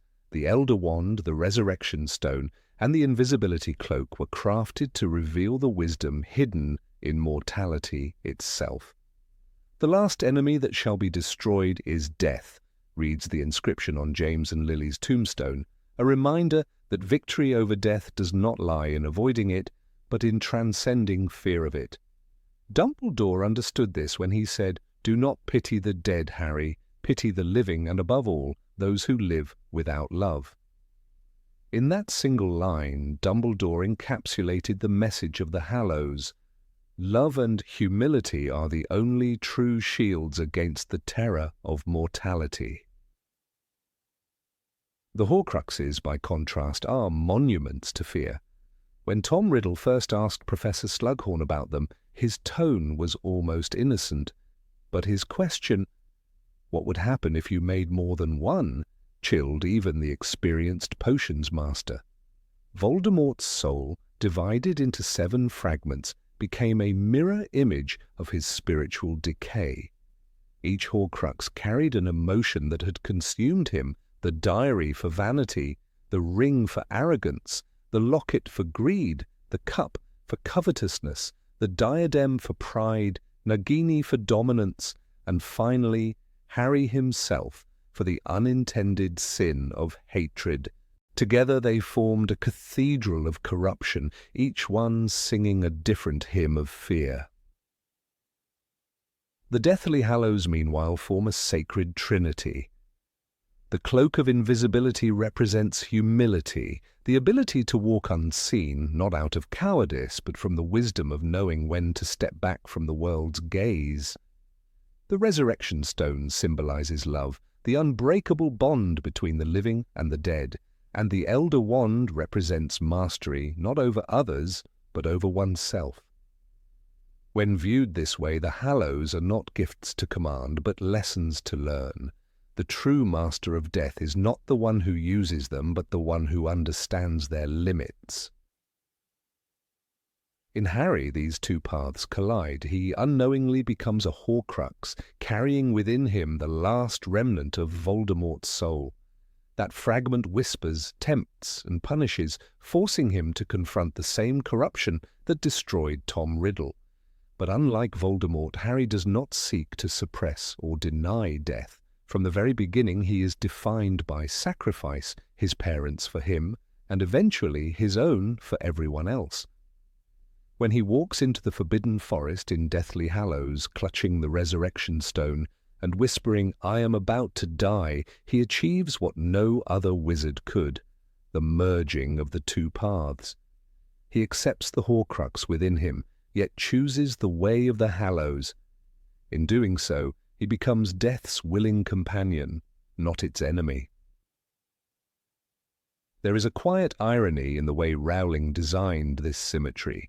Voldemort, who sought to become immortal through fragmentation, ends up destroying every part of himself. Harry, who accepts mortality through wholeness, finds life beyond death. It is no coincidence that both men bear marks of death upon their bodies, the lightning scar and the mutilated soul. But one mark burns as a reminder of love, and the other festers as a wound of pride. Both the Hallows and the Horcruxes are paths to eternity, but only one leads to peace. Each Horcrux embodies one of the deadly sins of Voldemort's existence. The diary of Tom Riddle, for instance, is pride disguised as charm. It seduces Ginny Weasley with false understanding, feeding on her loneliness until she nearly loses her life to its illusions. The locket, filled with Salazar Slytherin's symbol, poisons Ron Weasley's heart with envy and fear.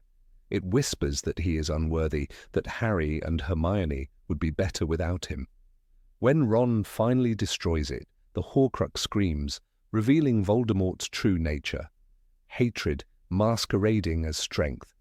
Each destruction of a Horcrux is an act of purification, peeling away a layer of the Dark Lord's delusion.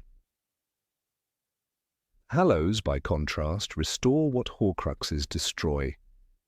When Harry first sees the Cloak of Invisibility, he uses it not for domination, but for protection and exploration. It becomes a symbol of quiet wisdom. The Resurrection Stone, though dangerous, gives him one final moment with his loved ones before his sacrifice. And the Elder Wand, despite its bloody history, ends as a tool of peace in Harry's hands. He repairs his own wand and vows to return the Elder Wand to Dumbledore's tomb. His mastery comes not from conquest, but from restraint. He wins by refusing to play the same game Voldemort played. The contrast between the two magic systems is also philosophical. A Horcrux demands murder, the ultimate violation of another's soul. A Hallow requires understanding, the ultimate connection to one's own soul. To create a Horcrux, one must destroy. To claim a Hallow, one must comprehend. That is why Voldemort could never be the true master of death. His approach was mechanical, driven by ritual and blood. Harry's approach was spiritual, driven by empathy and love. The two wizards represent opposing visions of eternity, one artificial, one divine. It is easy to miss that both collections, Horcruxes and Hallows, are numerically symbolic. 7, the number of Horcruxes, is the number of corruption in the story. It mirrors the 7 deadly sins, the 7 trials, the 7 years of growth at Hogwarts. 3, the number of the Hallows, is the number of perfection, balance, and harmony. Dumbledore knew this balance well, and his failure to achieve it haunted him. His youthful desire for the Hallows led to tragedy, the death of his sister Ariana. From that guilt he learned that immortality without compassion is a curse. Harry's triumph is, in many ways, Dumbledore's redemption through his pupil. When Harry walks toward Voldemort in the forest, he becomes the living synthesis of these two forces. The Horcrux within him, the fragment of Voldemort's soul, is about to die, yet the Hallows he carries ensure that death is not the end. In that moment, Rowling writes, he was not afraid. He felt as though he were about to fall asleep. That line transforms death from terror into peace. Harry dies not by resisting it, but by welcoming it, just as the third brother in the Tale of the Hallows greeted death as an old friend. His acceptance breaks the curse of both the Horcrux and the Dark Lord. The deeper lesson is moral rather than magical. The Hallows represent wisdom, love, and humility, the 3 virtues that elevate the soul. The Horcruxes represent pride, fear, and greed, the 3 poisons that destroy it. Both sets are doors to immortality, but only one opens toward a light. The other traps its creator in eternal night. When Voldemort kills Harry and unknowingly destroys the fragment within him, he proves the futility of his quest. He has conquered death only to be enslaved by it. Harry, resurrected by love and choice, walks freely between worlds. After the final battle, Harry's actions seal the symbolism. He does not keep the Elder Wand. He does not use the Resurrection Stone again. He continues to use the cloak, but only as a simple tool, not a weapon. He renounces the temptation of domination. Voldemort's corpse lies pale and ordinary, as mortal as his victim. The man who made Horcruxes to become a god dies a human death. The boy who accepted death lives on as a legend, not because of magic, but because of mercy. Even the physical imagery in Rowling's writing reinforces the contrast. The Horcruxes glow with dark enchantments, radiating coldness and decay. The Hallows, especially the cloak and the stone, emanate warmth and memory. The act of destroying a Horcrux always requires fire, venom, or sword, symbols of purification through pain. But the act of mastering a Hallow requires silence, faith, and understanding, symbols of inner peace. Rowling's moral universe is consistent. Suffering cleanses, but acceptance liberates.